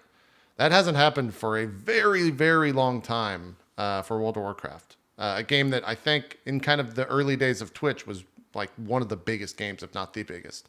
And there was definitely a feeling of like, this is an important expansion. The amount of streamers that did 24-hour streams was like 20 or 30. There was a lot of fucking people streaming this game for a lot of fucking time. Apparently it broke 600K. I didn't see that. It was definitely, and I wonder like how much of those viewers were, because like, for example, Tim streamed the game. Tim's primary audience, and we talked about this on stream, is Fortnite. But a lot of his viewers were potentially seeing WoW for the first time. And so I really wonder, you got to remember they're like 12 to 14. So they've never seen WoW. This game's been out for before they were born. That's not a joke. That's real. Yeah. And so I really like wonder what that's going to do in terms of like sales for BFA, if that's going to bump it up at all, or if those kids are just going to go back and, continue playing Fortnite. I'm real curious to see what that's like. I think just stream numbers in general were insane. And a lot of that is just kind of the growth of Twitch over the past few years. I think Soda had like 90,000 people watching him, which is fucking absurd. He averages on a good day like 50 to 60K. And on a bad day, like 20 to 30. A quote. He's been killing it lately. Yeah. So he had some insane numbers with this stuff. I'm really curious to see how that goes moving forward across the board. I want to see like how interested people are, because raids don't come out till September. So the next like 15, 20 days is kind of everything that is in the game right now. And people already have like the raid drops, I think, item level 350, and a lot of people are item level like 340 already, just from doing mythics the first week. which are like mythic level dungeons that you can only do once. There's 10 of them in the game. You got to unlock a couple things and stuff like that, but Wait, what? You can only do once? you can only do mythic dungeons once a week. They do that so you don't Oh, just once a like week. yeah Okay. yeah. I was gonna say. They do that so you don't like just so no lifers don't just do them over and over and have the best gear Oh, I know. a week after. Yeah. Now hold on. Do you get just one attempt, or you get to beat it once? You get to beat it once, not one attempt. Okay. Yeah, you can wipe, and most will. Basically, one chance to get loot, and that way they've increased the length of the game by letting people not play it. Yeah. I mean, you can still do the heroic versions and stuff like that. But yeah, again, I don't know what to say. Like at the end of the day, it's World of Warcraft. If you know what WoW is, it's more WoW. I have seen more and more people that haven't played since, like I said, like vanilla or some of the earlier expansions come back because of. I think they've kind of like recaptured what WoW was. But I feel like I said this exact same thing when Legion came out 2 years ago, and Legion by far was, I think, like across the board, most people say it's the best expansion mechanically. Maybe not like lore wise. We'll see how BFA holds out with all that stuff, but yeah, it's a lot of fun. I'm trying to think of like any major faults that I see with it. The Horde town, I'm not used to it yet. So if you're, this is kind of like pretty specific, but it's kind of like fucking spread out. I don't necessarily like it as a main place. I got to see, I haven't spent too much time in it, so maybe I'm just not used to it yet. And the Horde zones are all very like troll themed. For my interest, the Alliance zones look and seem a little bit cooler. I don't play Alliance, but you can go over there once you're 120 and kind of experience them. They seem a little bit better to me. Are there any, okay, of all the big WoW streamers, Yeah. like how many of them, like percentage wise, play Alliance? A large percentage, I would think. You would think? Is it 50-50, or would it be? It's closer to 50-50 than I think, but I want to say that it's mostly scaled in Alliance. Like Tally plays Alliance, Soda plays Alliance, Asmongold plays Alliance, Wreckful plays Alliance. Okay. Lyric plays Horde, Tim plays Horde. Me and Shorty and Strippin played Horde. Dan was playing Alliance, I think. I think more people are Alliance, yeah. Really? Because I mean, Oh, I guess it's because the Horde are louder and they're more of them are assholes, so I hear them more. I would have thought it was like 80-20 or 70-30 Horde. I don't think so. I think maybe the Horde, yeah, I think Horde players are maybe more vocal about that. But let's just face it. I mean, Alliance are just uncreative, unimaginative pieces of shit because they're just playing humans. Who wants to play a human in MMO, man? I'm already a human. You know what I'm saying? You can play elves and druids and stuff. You can play that. I play that kinds of stuff. Yeah. Play a panda. That's what, again, that's one thing I've definitely seen is like people are more inclined than I've seen in a long time to be like, well, I play Alliance, man, so fuck you. Which is cool. Like that's what WoW used to be about, man. Was like the allegiance to the side that you played on. I didn't mention it too, but World PvP seems to be back in like a really cool way. They gate both, at least at the start. It won't be this way if you're leveling up now, but they gated both factions to their own 3 islands, and then through like the main quest of the game, once you hit 120. You go over to the other person's island, and you can walk around while they're leveling and just fucking murder them. They DAOC'd it? A little bit, yeah. That's like awesome. Somewhat. But at the same time, now those people are doing it on your side. And they have some really cool stuff too. I don't know what the threshold is, but if you're on either island and you're just like murdering people, on the actual map, it'll say, hey, this person is here. And if you kill him, you will get extra honor points. And it's a moving target. So you can just fucking track people down, which is really cool, especially if you're like a rogue or something, because you just sit there stealth. And the map will say that you're there, but you'll have no idea where they actually are. So that stuff is pretty cool to see. It's after 10 kills, apparently. It's basically like a bounty, which is, I think that's a cool thing to promote World PvP, especially if you have like 20 people that are just murdering everyone, and there's 20 people there, and they're just destroying that zone. You just can't go quest there. This is some of the in-game cutscene that you saw. Spoilers. Yeah, I guess.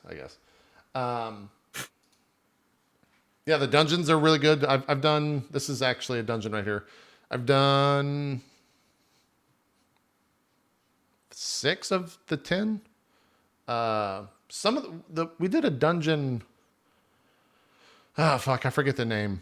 It had the most like trash mobs that I've ever seen in a dungeon in a very, very, very, very long time. So much so that all 5 of us absolutely fucking hated doing it and do not ever want to do it again.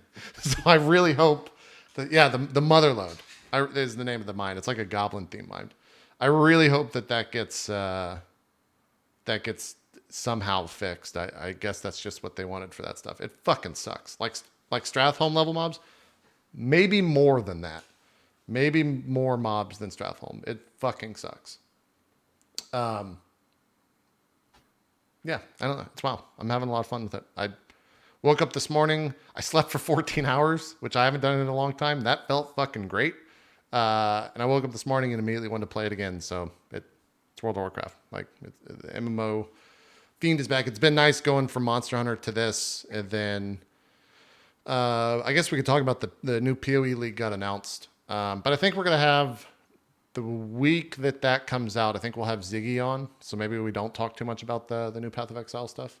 But before we move on, if you guys have any questions or anything about this, I'll happy to answer anything. I just don't know what else I could say about WoW because it's still WoW at the end of the day. Is there any reason to go back for like someone who quit during Wrath of the Lich King? Like it's been that long since I played. Sure. You get a free boost to 110, so you can immediately get to the new content if you wanted when you buy Battle for Azeroth. Okay. And it puts you right there at the new content. You just walk into it, basically. Do a couple of quests, watch a couple of cutscenes, and you're in. Is it super complicated to like figure out how to because I know back in the day when I played, it was if you weren't doing your fucking job and you weren't doing it at peak efficiency, like you were not invited to fucking raids anymore. Like you're not invited to dungeons anymore. It's like this dude was only doing blank DPS, and I've seen his skills. He can and his equipment. He can do like twice that. He's just fucking terrible or lazy. And we don't want to raid with him no more. It's like, no, I'm just stupid. I promise. I'm just stupid. I think that still exists to an extent. I mean, I definitely get that way when I see, like, when we were doing dungeons yesterday. One of the worst things about being a streamer is when playing WoW and doing dungeons is when you have damage meters on your screen, chat can see it too, and so can the other 4 people. When you're playing with giant streams like Lyric and Tim, those people are very vocal when they see you at the bottom of the damage meters. Not the streamers. I mean, their chats. Oh yeah. And so they'll definitely come over and like, comment in your chat if you like on a boss have bad DPS or whatever. Cool. So is this your first time playing a rogue? Yeah, exactly. That type of shit. I see you're level 111. Did you just start today? I think that mentality still exists, Zeke, but I think that you can definitely find people that don't fucking care. Like it's all about who you play with, right? Like if you're if you're queuing random heroics, I know yesterday if you were queuing random heroics, most of the people that are 120 now are kind of that mindset. They're of that hardcore mentality, and so if you're sucking, you feel the pressure that the other 4 people are like, man, this guy's fucking awful. Can we hurry up and get this along? Okay, this is what I can relate that to, dude. The other MMO-ish kind of whatever. Warframe's an MMO, right? I don't want us to have that discussion. No, it's not. Okay, whatever. Whatever. It's an online multiplayer game. It's different. It's an online multiplayer game. Whatever. But I had this experience the other day for the first time that I went to, like, I was farming relics or whatever, and I had this feeling like I was like, this fucking we're doing a defense thing, and we're on like trying to get to wave 10 of this defense thing, and I'm like, this should not be hard. And then I go and look, and I'm like, this motherfucker brought a level 2 fucking frame to this goddamn level 40 dungeon.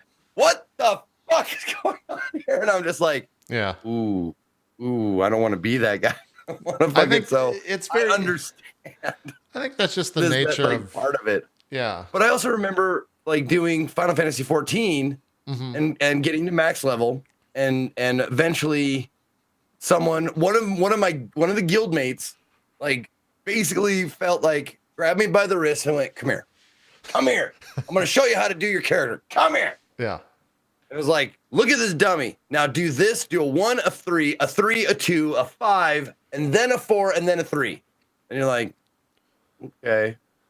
And you do it like all dejectedly, you're like, okay, I'll do it, and then you're like, see, triple what you were doing, triple the damage. And I'm like, yeah. And then you look at them again. Aren't you having more fun now? Aren't you enjoying this better? You're doing better. Be happy. Yeah. Yeah. Like, aren't we having fun? It's like your dad, Well- like, look at the lion. Look at the lion. I brought you to the zoo. I think that's a much larger discussion when you get into the idea that like DPS meters and gear level and stuff like WoW definitely changed the mentality of everyone playing, and definitely changed the mentality because like Final Fantasy has damage meters, but they're not in like they're very difficult to set up, and that changes a lot of the mentality of the players where people just don't give a fuck. There's a much smaller subset in Final Fantasy than of like hardcore players than there is compared to something like WoW. Because with WoW, you can install a damage meter in like 3 clicks, and you're good to go, right? So everyone has a way to judge how good or bad someone is doing at all times. And I think that lends to that mentality for sure. But yeah, that's a whole nother discussion on if that stuff is good or bad. And I think Blizzard's kind of addressed a lot of that stuff when it comes to like gear level and blah blah blah in the past. But it's still the same thing. So if you're not on board with that, just fucking tell those people to go fuck off and don't group with them. Like just move on. That's the best way to handle that. You can kind of create who you play with thanks to how big these games are. So if you're just looking to do stuff casually and you know see the dungeon story once or twice and not play anymore, it'll still take you about 20 or 30 hours to do all that stuff. And I think that's just you can get what you want out of WoW in many different ways. It's not just fucking be super hardcore and grind to 120 as fast as possible and do mythic dungeons as fast as possible to get raid ready and level a second character so you can do 2 groups and blah blah blah blah blah. Like that's just what I want out of it. It's not what everyone wants or needs out of a game like this, which is cool. It's one of the reasons like MMOs are still hopefully going to be a thing for a very long time. We just got to get some of those Fortnite kids, thanks to people like Tim, to see what the fuck this game's all about. So yeah, that's WoW. I want to see how like the longevity of this. I want to see how long I play. I'm in a situation now where I wasn't 2 years ago, where my shows are earlier in the day, so I can actually commit to like raiding at nighttime when most people are, working and whatnot. So we'll see if I actually end up doing that shit. We'll see for sure. But that's WoW. I don't know. I don't know what else to say about it. It's still a game that you can play and buy. It's out now. And I think it's selling very well. I think people are kind of going crazy for it. Tim's already back playing Fortnite? Well, yeah.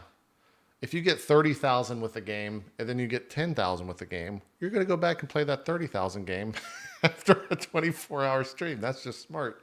I'm sure he'll be back to WoW in the future. Zeke, you said you did 1 game on Indie Sunday? Yep. What was that? I did one game called Mechanism. Mechanism. Yeah. Let me open it up. All right. What was Mechanism? Mechanism, very, very much a straightforward, very, very adorable, cute puzzle game.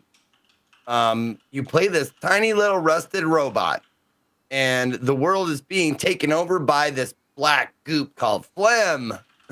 And you have to like figure out how to get around in this. And the video will probably be shitty. Okay. I'm guessing. But it's just, I mean, it's you wander around trying to figure out puzzles and stuff, and you try to avoid the goop because the goop like fucks with your internal systems and whatnot. And it's basically like find this lever, attach it to this thing, pull it, then this elevator works, and all set in this like cutesy like kind of a walking Wall-E kind of an environment. There's nothing really much to go into detail here. I mean, you can see it. The atmosphere is really cool. It's a bit slow, I would say. Like the walking around. I mean, you can see it. It's a little. I think it's probably built for people who are a lot younger than me, but I can appreciate the adorability factor. But there's some dark shit in there. Like the robots are all dead around you, and you see they're dead robot corpses. And Okay. like that basically, that I don't know if you read that, but it said like he died, but he was pointing at something. Let's see what he's pointing at. Oh, it's under here. Oh, I see. Okay. Yeah. Not really much to talk about, but it's a pretty cool puzzle game. Not overly complex, but difficult enough to give you a bit of a challenge. And there's some cool secrets and hidden stuff in there. It's $14.99 on Steam, made by looks like Alexander Goodwin. It might be made by one person. Oh wow. Okay. Yeah. Are you able to zoom out, or are the levels compact enough that you don't want to like? It seems like the avatar is taking up a big chunk of the screen. Is that good or bad? Did you have any issues with that? That's kind of the way it goes. Yeah. Okay. It zooms in and out, but for the most part, yeah, you take up most of the screen. Gotcha. It reminds me a little bit That of was Knack. a good little platform thing there. That looked fun. Oh, where you did you clip or did you just mess the jump up? I just No, it doesn't look like there's an area you have to jump. You just walked right off. Oh. It just fell right over. I think it was right there. Yeah, you had to actually jump it. Yeah. Yeah. yeah. Huh. What is that thing over there? That like alien looking floating? You don't know? That I don't know. That might be the master of goop or whatever, master of phlegm. Okay. Growing shrooms up here? But I didn't get a chance to play it very much because that was the day. I mean, I played it for 95 minutes. Okay. But that was the first day that the bullshit started. The bullshit internet stuff started. Yeah. Yeah. And yeah, so I didn't play anything pretty much for the next 2 days except for Phantom Doctrine, which I got to play like 3 hours, 4 hours of. Right. Talked about that earlier in the broadcast. If you're watching on Twitch and want to see that. All right. This game's $14.99. Do you think in the 90 minutes that you played, it's worth it? Is that a little bit high? Hard to suggest. It might be a little bit high. I don't know the length of the game though, so Okay. I couldn't say. But if you like games like you never know how to say it. Machinarium, because that's what I'm getting. Yeah, Machinarium I or think that's Machinarium or yeah. whatever. If you like games like that, like it's gives a similar feeling for sure. Okay. But I will say Machinarium had like a better, like a cooler sense of humor. Yeah. Yeah. I don't know what you would call them, but the lighting effects look really cool in this game. They did a good job with it. Like that stuff right there, the lightning or whatever coming off that looks really cool. Yeah, light actually plays a part later in one of the later like puzzle areas. You have to it's completely dark and you have to carry around this light torch and stuff, and then you have this like electricity that you shoot out of your body that can power up certain things and whatnot. Yeah. Okay. But yeah, so the lighting of the game definitely has a presence, and they do it pretty well. Yeah. Definitely has a cool looking style to it. So that's all I'll say about it. I'm not into that platforming stuff. That would fucking frustrate me. No ends for sure. For sure. All right. Well, that's Mechanism. If you want to grab it, PC. I don't know if it's on consoles. It might not be. $14.99 if you want that. Yep. Cool. Looked interesting. Trying to see. Oh, and also we raised even with the shit yesterday. I think we got up to Well, I'm trying to raise money for my mods to get them to TwitchCon. Yeah. How much did you How's raise? it going?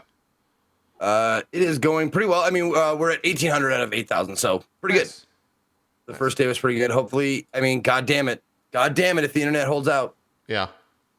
I don't know if it will though. It looks. I mean, if today's any indication of how my signal's coming through just to this call, it's not looking fucking promising at all. And I'm watching my fucking Ethernet performance here, and it is not steady. Yeah, you haven't. From what I can tell, you haven't bumped up over 1,000 bit rate at all on video. And anytime it does it, that's when it starts to blip a little bit, like right there. So that's gonna be rough to stream on for sure. Co, did you play Graveyard Keeper? No, I'm actually doing that tomorrow morning. Okay, I was Graveyard gonna say. Keeper. I was planning on playing that this morning, but then found out at the last minute that the embargo had been pushed until 12. So that made my release stream right when Dropped Frame was. So I went ahead and just pushed the whole thing. Yeah, Okay. so we're gonna do Drop Frame, or we're gonna do Graveyard Keeper tomorrow morning at 8 a.m. EDT. Cool. I'm hearing good things about the release. Really? So, That's good. Yeah. That's good. The only other thing I played was I played through the entire fucking Warcraft 3 campaign. It was fun. I hadn't played that in years. hardest difficulty too, right? I did the first 2 on hardest. I was worried about time in terms of Saturday and Sunday and finishing those, so I did the next 2 on normal. And that was back when games were actually hard. Yeah, it was pretty difficult. Yeah, it normal was pretty easy. I hadn't played. This is not mechanism. I hadn't played Warcraft 3 in a very long time, but it's Warcraft 3. I want a good RTS, man. I would love a good, like Dawn of War 3. I think was the last big RTS to come out, like true RTS. And I wouldn't even call it a true RTS at that stage. I think I just want Warcraft 4, much like the entire world. I just don't know if we'll ever get it. Haven't you heard though? They're coming out with the new Diablo RTS, demons versus the town, and you get to that's the big new thing. Yeah. Apparently they're working on multiple Diablo projects, I think, and they said we'll see more at BlizzCon with that. So we'll see what the fuck that is. It's just a lot of fun. Those games were fucking really well made for sure. That's it. Let's see what news there is. That's all the games we've been playing. I haven't looked at. I told you, man. Fucking doing a 24-hour stream is it's a time machine. So I haven't looked at anything since Monday. Let's see here what's going on. Apparently, let me see the source on this. So the EA guy, the guy that looks like the Merovingian from the Matrix that we see every year at E3. Remember him? Andrew Johnson? Yeah. You know who I'm talking about. Yeah, I know exactly who you're talking about. Yeah, apparently I didn't even know his name, and I knew you were talking about. Yeah. Apparently, he's considering. The rumor is that he's considering leaving EA. And they also said how he earned 40. Wait, what was that name again? I think it's. I think I said Some Andrew big Johnson. just left EA like yesterday. That's who I'm talking about. Let's see. EA exactly. Let me find the full story. Patrick Soderlund. Yeah, he's leaving. Okay. Yeah, he's gone. Oh, he's actually out? He left. Okay. I think that's the guy that left. Yeah. There was also, what was it? There was some report that I think he was making like 45. I think they were paying him 45 million a year. That seems fucking insane. It makes you think like how much money EA actually has when it comes to. I guess he is a CEO level, right? Or an executive level. It's a fuck ton of money for sure to be paying anyone. 46.3 is what is chat's correcting me on. That's crazy. But the reason that I brought that up is that apparently, according to rumors, apparently Battlefield 5 pre-orders have been quite low compared to past. Have been weak, I think is what the company said. I think there's also an alpha for that going on this week that people are streaming or something. So I'm curious to see how that that goes. People are streaming the alpha today. Oh, it was today? Okay. Do you know if it's a new map? I don't know. I can tell you it's more Battlefield 5. Yeah. It's more Battlefield 5. Woo. Sacriel's playing it right now. Let me just pop in to see if it is a new map. It looks to be the same map. At least I don't know if they've added one. But he's in a snow place. Looks to be the same map. Yeah, so that's pre-order sales have been weak. That's the thing out there. Oh, I didn't see this. What is the source on this? I guess it's called GetHype.com is reporting that Realm Royale has lost 93% of its player base after peaking at 105 concurrent players 2 months ago on Steam. That's the high-res Battle Royale game. That's crazy. I wonder how much. Yeah, I haven't heard shit about Realm since it was super hype. Huh. Do you think that's the effect of streaming? Am I being too narcissistic to think that that's because of people not streaming it anymore? Like, everyone jumped on that game when it first came out. Like Ninja, Shroud, Doc, Lyric, Tim, all the fucking huge streamers. 300,000 people watching that game. And now they don't play it at all. It's kind of hard to say because that road goes both ways. Either the streamers stopped streaming it so the hype went down, or the hype went down so the streamers stopped streaming it. Like you can't really prove one way or the other in situations like that. I can tell you this. I heard a lot of the people that used to play Realm Royale, there was like a patch that pissed a lot of people off. Yeah. That had some technical issues. I remember at one point, Gathalion went on Twitter because he was actually doing Realm Royale for a while. And he was putting up posts like, I'm not going to play this until this is fixed, and a bunch of stuff. And I think I saw another big streamer reply to him about that, like Dr. Lupo or something. And on top of that, just like it looked like most people that were playing it, like it was just kind of like a sideshow while the other games were being worked on. And then a big Fortnite patch came out, and then everyone forgot about Realm Royale. So I don't know, man. I mean, it was always kind of a side project from the Smite guys, right? Like they were just trying to throw their hat in the ring kind of thing. I think so. Yeah, it's Hi-Res Studios. A lot of people in chat are saying that they changed to hit scan for the weapons. That was it. Yeah, and apparently that's actually what I think that's exactly what Gathalion was talking about, actually. Well, that sucks. I wonder if that's going to go. I think, unfortunately, I think we're going to see a lot of people throw their fucking hat in the ring to be the next big BR game, and it's going to be all the streamers, like the entire Battle Royale community will jump on that game for a couple days, and then they're going to go back to Fortnite. So you're going to see a lot of that over the next couple of years, I'm pretty sure. It's just how that's. It happened with. Do you guys remember that fucking DC? Not MMO RPG. Battle arena game. What is the MOBA? Remember the DC MOBA that came out? That was a game that existed for a while. You could play as Batman versus Superman in a top-down MOBA. Was that called like Critical Core or something? I think that was another MOBA that died. Infinite Crisis. Oh, that's right. Infinite Crisis was a thing. Wow, that was a thing. Yeah. That was a game that existed. It doesn't anymore. I remember. Exactly. What else is going on? Oh, that's right. Last Thursday, that Red Dead 2 Red Dead Redemption 2, sorry. The official gameplay video came out. Did you guys watch that? No. You didn't watch it yet. Did you? I did. I think I said last week on the show that they're going to have to do a lot to make me excited to play that game. That trailer looked pretty good. I don't know too much about the mechanics. I think Rockstar is pretty claimy on YouTube, so I don't want to show any of it. But what they showed looked pretty cool. There's fishing, apparently, in the next video they're going to show. I saw Bikeman's tweet. and that's cool. That's cool.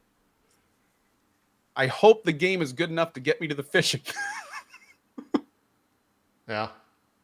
Like, here's the thing. Like, fishing mini games and all that stuff are cool, but they're only cool if like you like the world that they're in. Like Right. it's only fun to spend a bunch of time fishing if you care about getting whatever you get from it for the other parts of the game.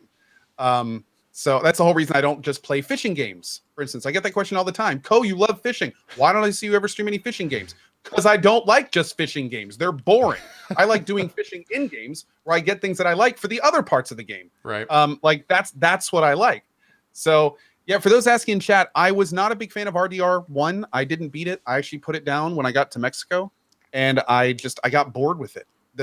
I just got bored with it. I am going to try to play it again before RDR 2, and I'm going to do my best to make it through it because I've heard it gets a lot better shortly after the part that I got to, and maybe that'll help me. But because of that, I'm just like I'm not super hyped for RDR2. It's just. I think the thing with Red Dead these days, at least the first game, I can't speak the second, it's not out yet. I think Red Dead 2 was the first to kind of do what it does, but then every game since then has done it arguably the same or better of its type. And so when you go back to play it now, like it just seems not that special. Like at least that's how I view it. Like I've gone back and tried to play that game 3 or 4 times, and I'm so tired of wrangling horses. You guys don't even know. Like that's the beginning of the game does that a lot. It's like, go get these horses and put these cattle in the farm and blah, blah, blah. It's still a good game. Don't get me wrong, but it's definitely a little It's a slow to start out. rose-colored glasses kind of game.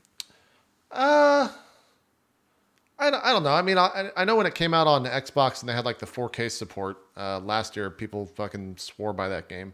I think Gassie's actually doing a playthrough right now and he's loving it as far as I can know.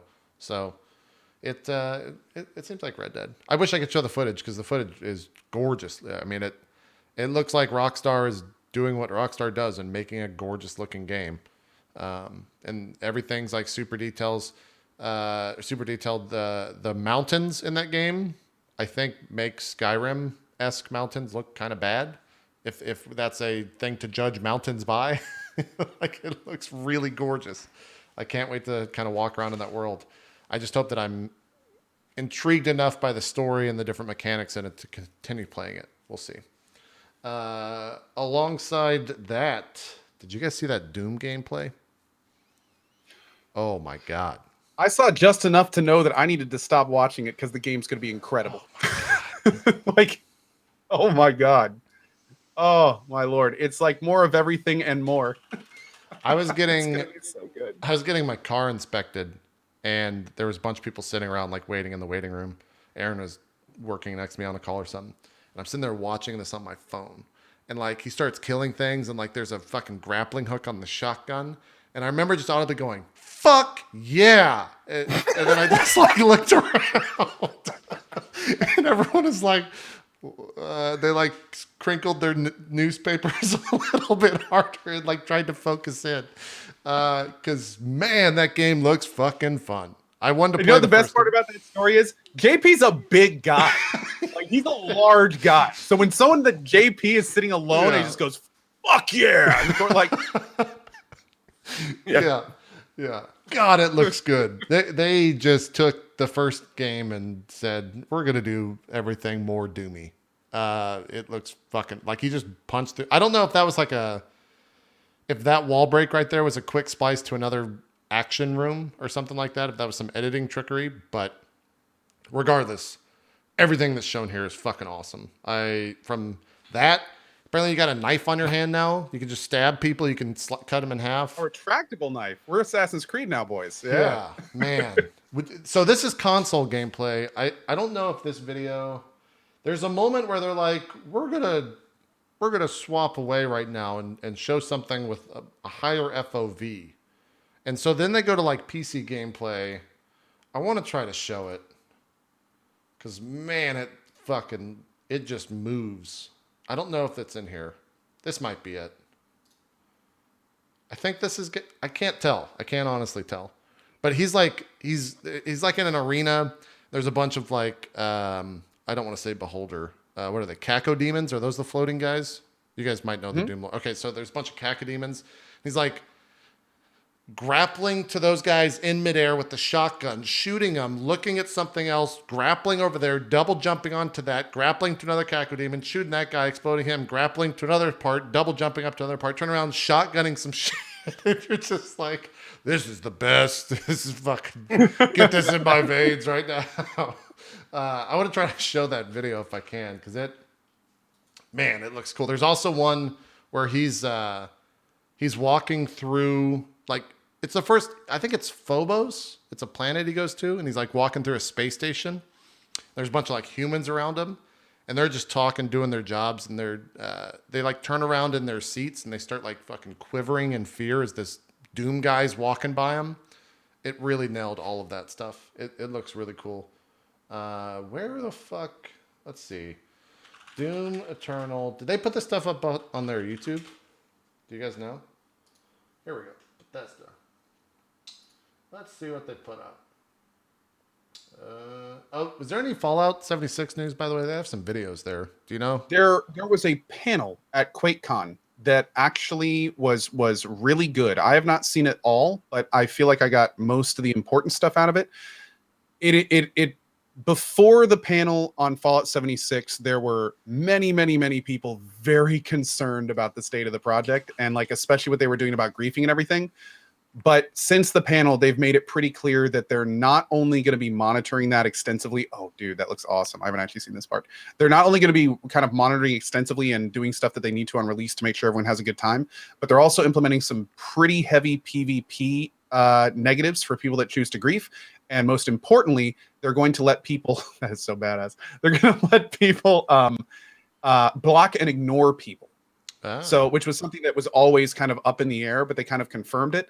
So essentially it almost sounded like to the point where you could just block and ignore everyone you see and almost have a single player experience, which I think some people are going to be pretty happy about. They also announced that the private servers are probably going to come sooner than people were anticipating, which is also great because private servers would mitigate most of the issues people had. And also put some pay to win confirmations in the can. Some people were worried about some things like card packs that you get and everything. And they confirmed that pretty much all that stuff is going to be stuff you get through gameplay. You can't buy it. And if they do have buyable stuff, it's going to be mostly cosmetic and stuff.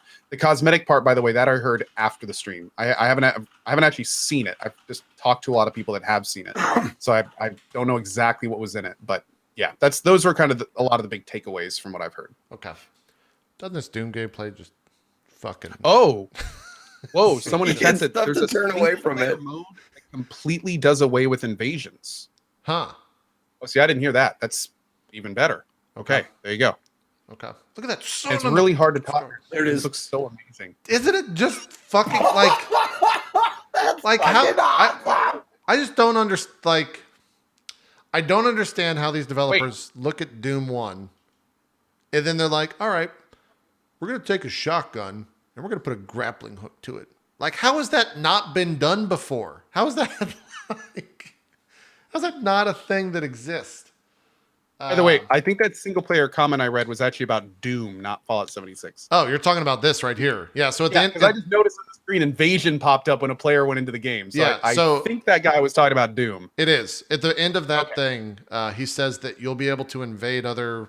I was watching gameplay. I wasn't listening to what you were saying. You're going to be able to invade other players as the enemies to try to kill those people. Then he immediately says, like, yeah, you can turn that off if you want. Cool. So as a streamer, that sounds kind of fun. To just be able to have your viewers invade you as cacodemons and fucking... And then, That sounds amazing. Then you get to chainsaw your viewers in half. Dude, imagine if they let you connect your Twitch account so you actually see the name of the person invading you. You do. Like, That's what you just showed. That Or, what- well, not their Twitch name. It would be their in-game name. That's what I'm saying. Like if you could link your Twitch account and like invade streamers' games and have your name and everything, and if you were a sub, you got power boosts. Man, that'd be fucking stellar. That'd be really cool. The entire video is 25 minutes. It here's that. Look at them. Look how everyone's reacting. And then overhead, they're saying like there's like a comm system, and I think it's saying like Doom. Oh fuck, I forgot what it's like Slayer at max level or something, max power or something like that. I saw this part. This is so cool. Yeah, it's so cool. It's so cool. It just looks great. Oh, the Doom Slayer. That's what they're referring to. Slayer threat at maximum level is something. Yeah, it was like that. And then like these guys, they're fucking badasses, and they just grabs their fucking gun and takes it from. It's just great. They just nailed all of that stuff, man. He just takes his gun. Yeah, man, it's fucking awesome. I love everything that they showed here. It looks great. That's a big. Oh my God, That's a this is gonna be BFG good. right there if I've ever seen one, and it fires green, so I think it actually is. I cannot wait to play that game.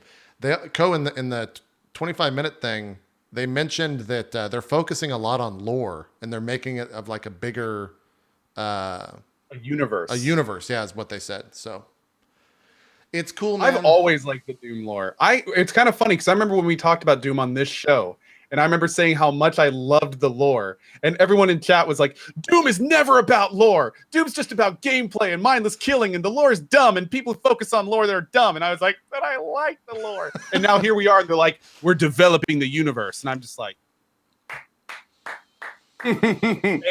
Yeah, I think this gets me excited enough to hope. Do they have a launch date on this? Is this fall, or have they not said? I don't think we've heard a date yet. Have we heard a Well, I year? gotta say it looks damn good. Yeah. It's 2019. Okay, maybe December I get another Doom, because I remember I played this game in like 1 or 2 sittings and on the easiest setting just to see the game. Now I just kind of want to play it on the hardest again. You should replay it on the hardest, dude. Before, like, it's changes a the joy game. to play on the hardest. It really is. Yeah. Man, that looks good. That looks good. That's Doom Eternal. If you want to watch the full video, it's on Bethesda's YouTube. THQ bought the Timesplitters IP apparently, so we might see some more Timesplitter stuff. Did you guys play that back in the day? There were Is that the old arcade game with the No, that's Time Crisis. Crisis? Yeah. Timesplitters, there was 2 of them, and they came out in, I think, the 360 era and PS3 era. They had some interesting multiplayer stuff with it as well. It's there's kind of a pretty big fan base for that stuff, so we'll see what they do with it. Probably at E3. This necessarily wasn't news, but I think Bethesda came out and said that you're only going to be able to play Fallout 76 from the Bethesda launcher. Is that confirmed? Okay.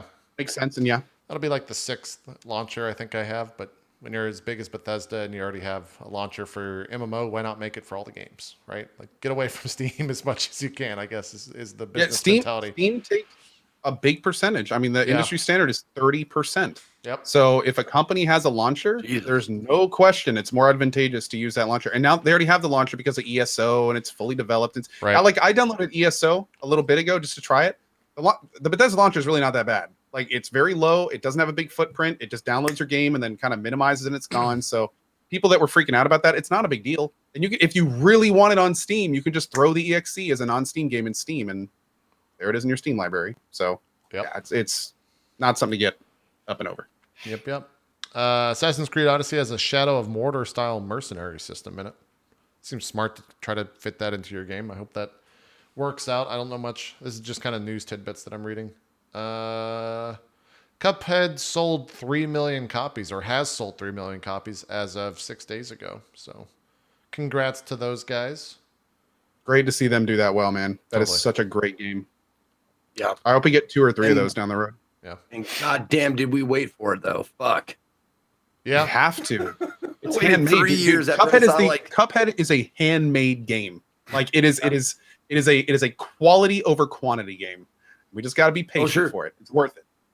Oh, absolutely. I'm not complaining that I had to wait, but well, I sort of am, because I saw the Cuphead like the mascot outside of a convention. I don't remember which, it was a PAX or something, but I saw like him like waving. I was like, what the fuck is this? And then I looked up a little bit about the game. I was like, oh my God, this game looks so fucking awesome. Yeah. And then it was 3 years after that we finally got the game, and I was not disappointed. It's just, I got my hopes up way too fast, way too early. Yeah.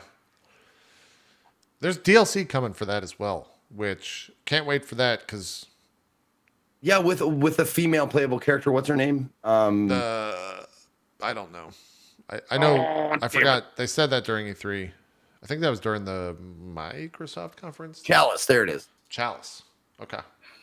Cool.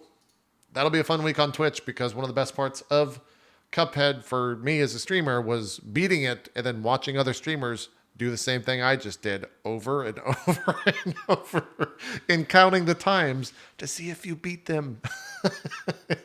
And then typing in chat, I did this in 4. The funny thing is, you don't have to do that. I know. You I don't have even chat have to people that say do it. it. Yeah. Oh yeah, we have people to do it for us. Like, Yeah, it's I'm great. sure. Like, I know I saw it. Like, oh my God, I can't believe it. Like, it only took JP like 4 tries to beat this guy. Yeah.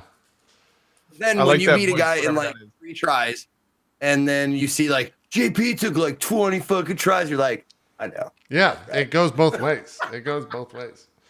Last bit of news: Sony has sold 523 million PlayStation systems across all of them. 81.2 of those being PS4s. So that's a lot of fucking consoles over the past 20 years or so. 20, 25? Whenever the PS1 came out, was that 97, 98? I forget the exact year. It's a lot of fucking units sold. I guess that's it. What? Like a side by side with Xbox. I'd be curious. I don't. How many? Let's see. Xbox One sales to date. Let's see. This was from March 1st of this year. PlayStation 4 sold 75 million mark. The Xbox One 36 million, and the Switch 14 million. So, yeah, about double. About double. Wait a minute. The Switch only sold 14? Let's open this up. Yeah. That's strange. I would think the Switch would be killing it. I think they are killing it, but you got to remember that PlayStation, like, there was a 2-year lag time between PlayStation 4 launch and Switch, or a year. Oh, sure. Okay. Yeah. Not even. Yeah. Yeah. That makes total sense. Switch is at 20, apparently. Those numbers were from March, so that was several months No, I ago. didn't mean killing it, guys. I meant killing everybody else, like all the other consoles. That's what I meant. Yeah. I mean, 14 million is not like nothing to scoff at, but I didn't even like my brain didn't even consider like the time between releases. Yeah, so 4 years, 4 years between the PS4 and the Switch. So yeah, they're doing fine. Yep. I forgot about this. We're going to have Ziggy D, like I said, on the week that this comes out, which is also the week of PAX, which bums me the fuck out because this will be the first Path of Exile launch that I miss since 3.0 launched. I won't be there at all this weekend when it launches, or the weekend that it launches. But Delve was announced. Zeke, I think you might like this because it's kind of like horror themed. You got to like escort this thing around, and if you go outside the light, you die. And the entire like theme of this trailer was pretty like spooky, which is kind of cool. Like, you got to hand it to the Path of Exile devs. They every 3 months they do something crazy to that game, because this is just a new end game thing. It's not maps. It's its own thing, and it's endless too. There's a point where they show this map of the thing, of like, I don't know, of the Delve, I guess is what they're calling it. And there's like this right here. This is endless. This just goes. Like, it keeps going. It's absurd. It looks And cool, what's even man. crazier is the devs have said for the first time, when you get close, like you can get far enough down in that, Yeah. there will be enemies that are harder than anything they've had in the game prior to this expansion. That's awesome. Like, and eventually it becomes like on the regular that you're fighting those types of enemies. So yeah, this is gonna and they're having leaderboards for it. So this is going to be one of the Really? first times that we're going to see like all these big PoE streamers like vying for their spots on the leaderboards and what builds are working and what builds aren't and what's like the go-to Delve build, and it's going to be crazy, man. I didn't know that. It's going to be a lot cool. of fun. Yeah.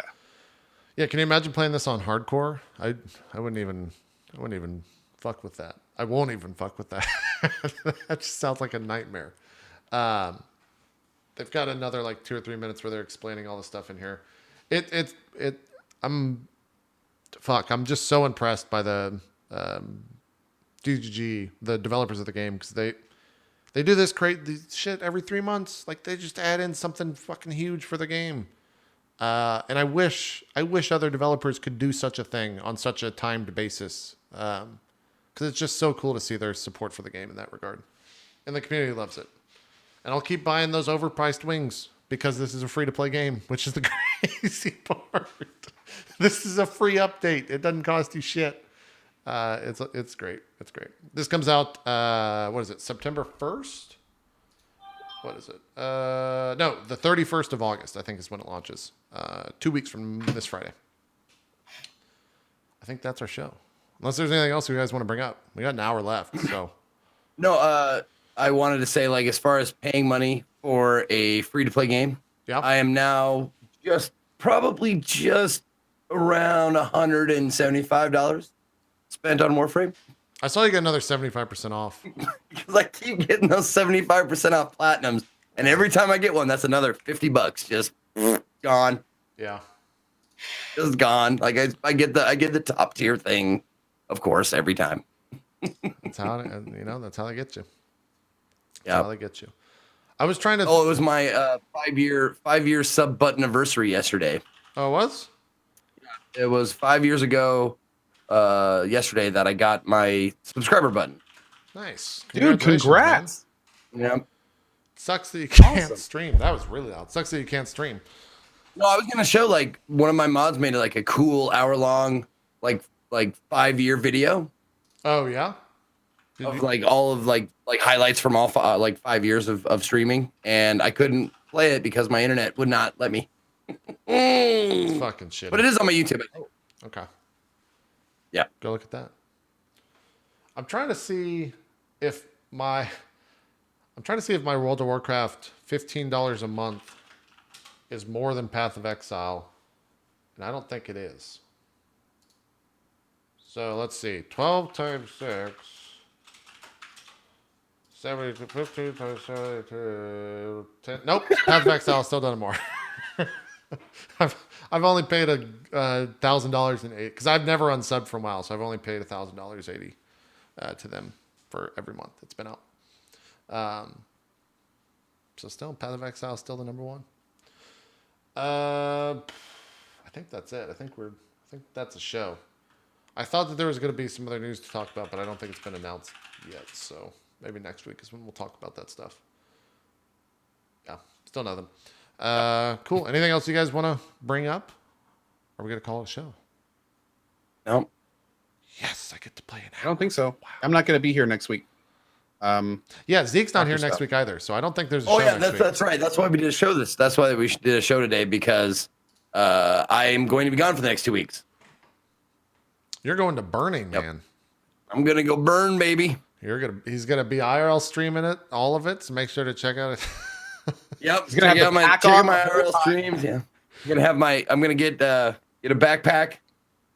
Going to Burning Man you would walk around for 5 seconds and then they'd shut your stream down for a TOS violation. Oh yeah. Well, Maybe Yeah, the 5 first seconds. shirt cocker you saw would be like, stream done.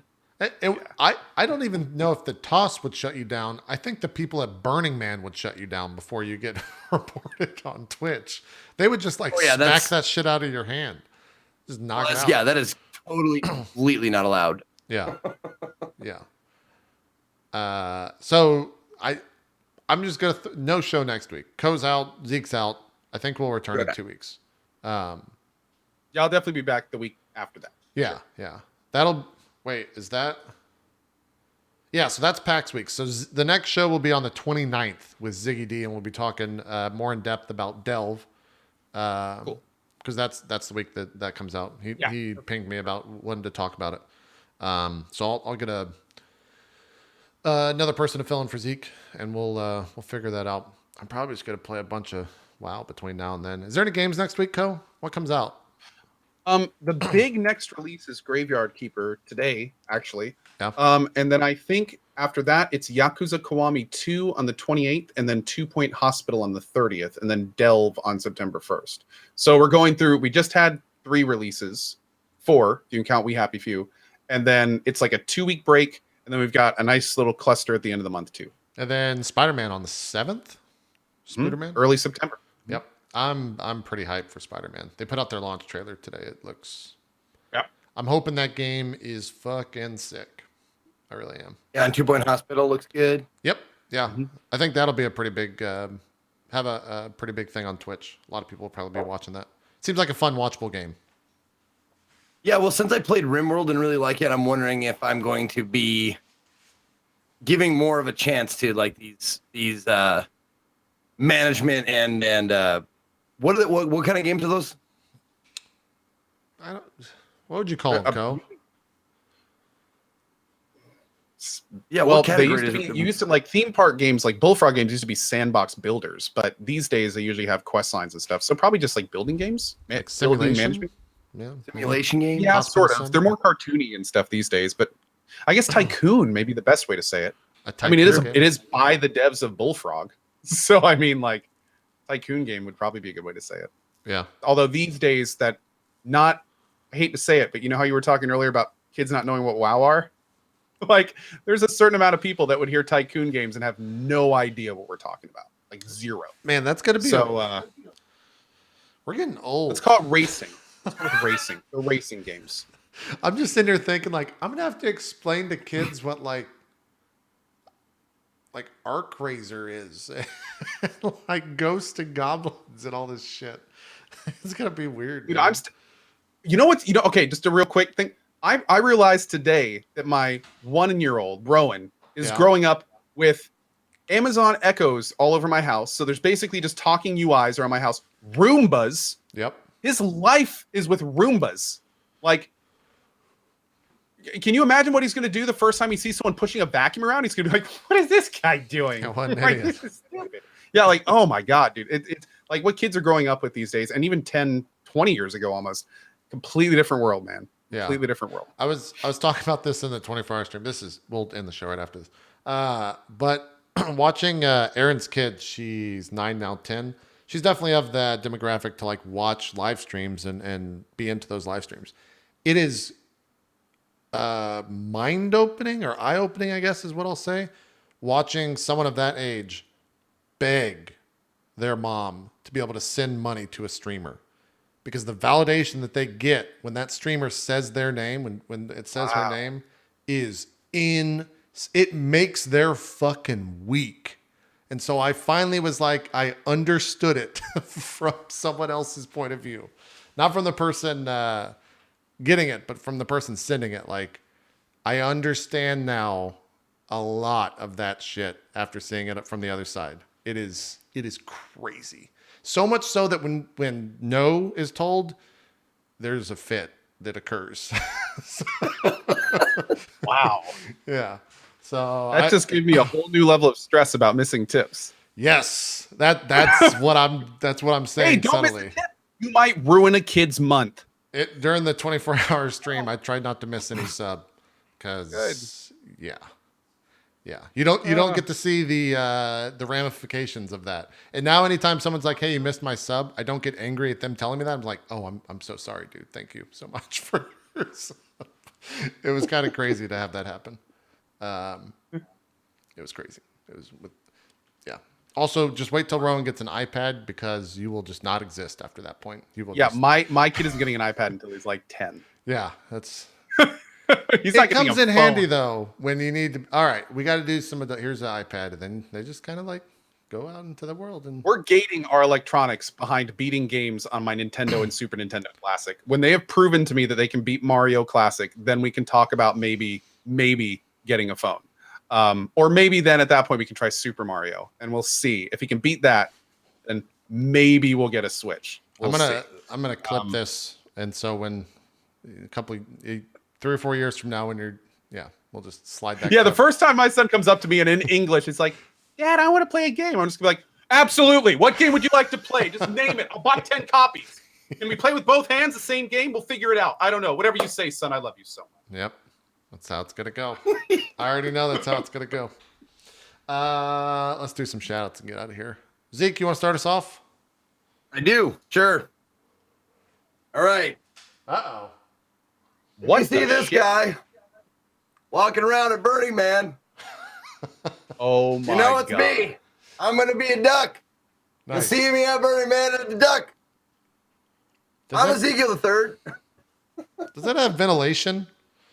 Yeah, it does. It's pretty airy inside. Since this is your last week, and I'm sorry to interrupt your outro, Zeke, where the hell did that come from? What is the story behind this? He just What, wanted the to see. duck? Yeah, how did Well, like what? I saw it on Amazon. And I was like, "Yep, I'm gonna be a duck." And it was relatively it was cost effective. It wasn't super expensive. It's pretty cheaply made. I mean, it's you can tell it's from like a China like factory or something. It's definitely not like going to last very long, but it looks cool and it's fun. So anyways, yes, I'm Ezekiel the Third. You can find me on Twitch, Twitter, and YouTube, all at or / Ezekiel the Third, Ezekiel _III. I'm going to try casting after this, but man, my internet is just shit. Like, I checked all my hardware and everything. I've had lines replaced. I got my modem replaced. Everything. Checked my PCs. I checked everything. So it's definitely on their end, and hopefully we can broadcast later today, because for the next few days until the 19th, I will be raising money to get my mods to TwitchCon. A lot of them are coming from overseas, Europe and the like, to visit us, and I would like to get them there for all the work they do for me for nothing, for zero money. So this is the way I try and pay them back. So if you want to check me out after this, we'll see if I can stream. I'm going to do some tests and whatever. But yep, that's all I got. Thank you. All right. Good luck with the streaming, and good luck at Burning Man. Have fun at Burning Man. It'll be fun. I can't wait to hear the stories when you get back in 2 weeks. Some shout outs, please, sir. Sure. Hey, everyone. As always, thank you for being here today. My name is Ko. Huge shout out and thanks to Zeke and JP. Always a fun show when it's just us. Definitely like it. My name is Ko. If you haven't seen me, I stream every day at 8 a.m. EDT. We're currently working through the second acts of We Happy Few. We've got more Death's Gambit coming down the pipeline, probably a little bit more Monster Hunters and Dead Cells. And then, of course, tomorrow morning at 8 a.m. EDT, we're starting Graveyard Keeper. For anyone that would like to check that game out, should be a lot of fun. Also, directly after this cast, I'm going to be doing some Warframe for anyone that wants to stop by and just basically hang out, because that's all we're going to be doing. And yeah, thank you guys for watching, and I won't see you next week, but see you at the end of the month for sure. Cool. Don't forget, no drop frames next week. Ko's out. Zeke's going to Burning Man. We'll be back on the 28th with Ziggy D to talk about Path of Exile Delve, as that's going to be releasing later that week, and whatever the fuck else we're playing. We got 45 minutes till Far Verona on this channel. Oddballs tomorrow, and probably just more World of Warcraft. So probably just a lot of WoW in the future for me, which will be good to get that out of my system. Real quick before we go, JP, what are your last goals in the WoW expansion? Like, do you want to do everything, all the raids, all that stuff? Maybe. Yeah, I don't know. I don't. Cool. I'm not too goal oriented right now. I'm just kind of having fun playing the game. I think Path of Exile changed my view on grinding, in a sense of I can just play a game now for multiple hours and grind on absolutely nothing and have fun. So I guess that's a good and bad thing. We'll see where I'm at in 2 weeks, I guess, if I'm still playing, right? I guess that'll be the test. That's the test. Yeah, of WoW. So we'll talk about that and more in 2 weeks. We'll see you guys then. Thanks so much for watching. We'll see you on the next Drop Frames almost every week, except for next one at 1 o'clock Eastern. We're out. Bye-bye.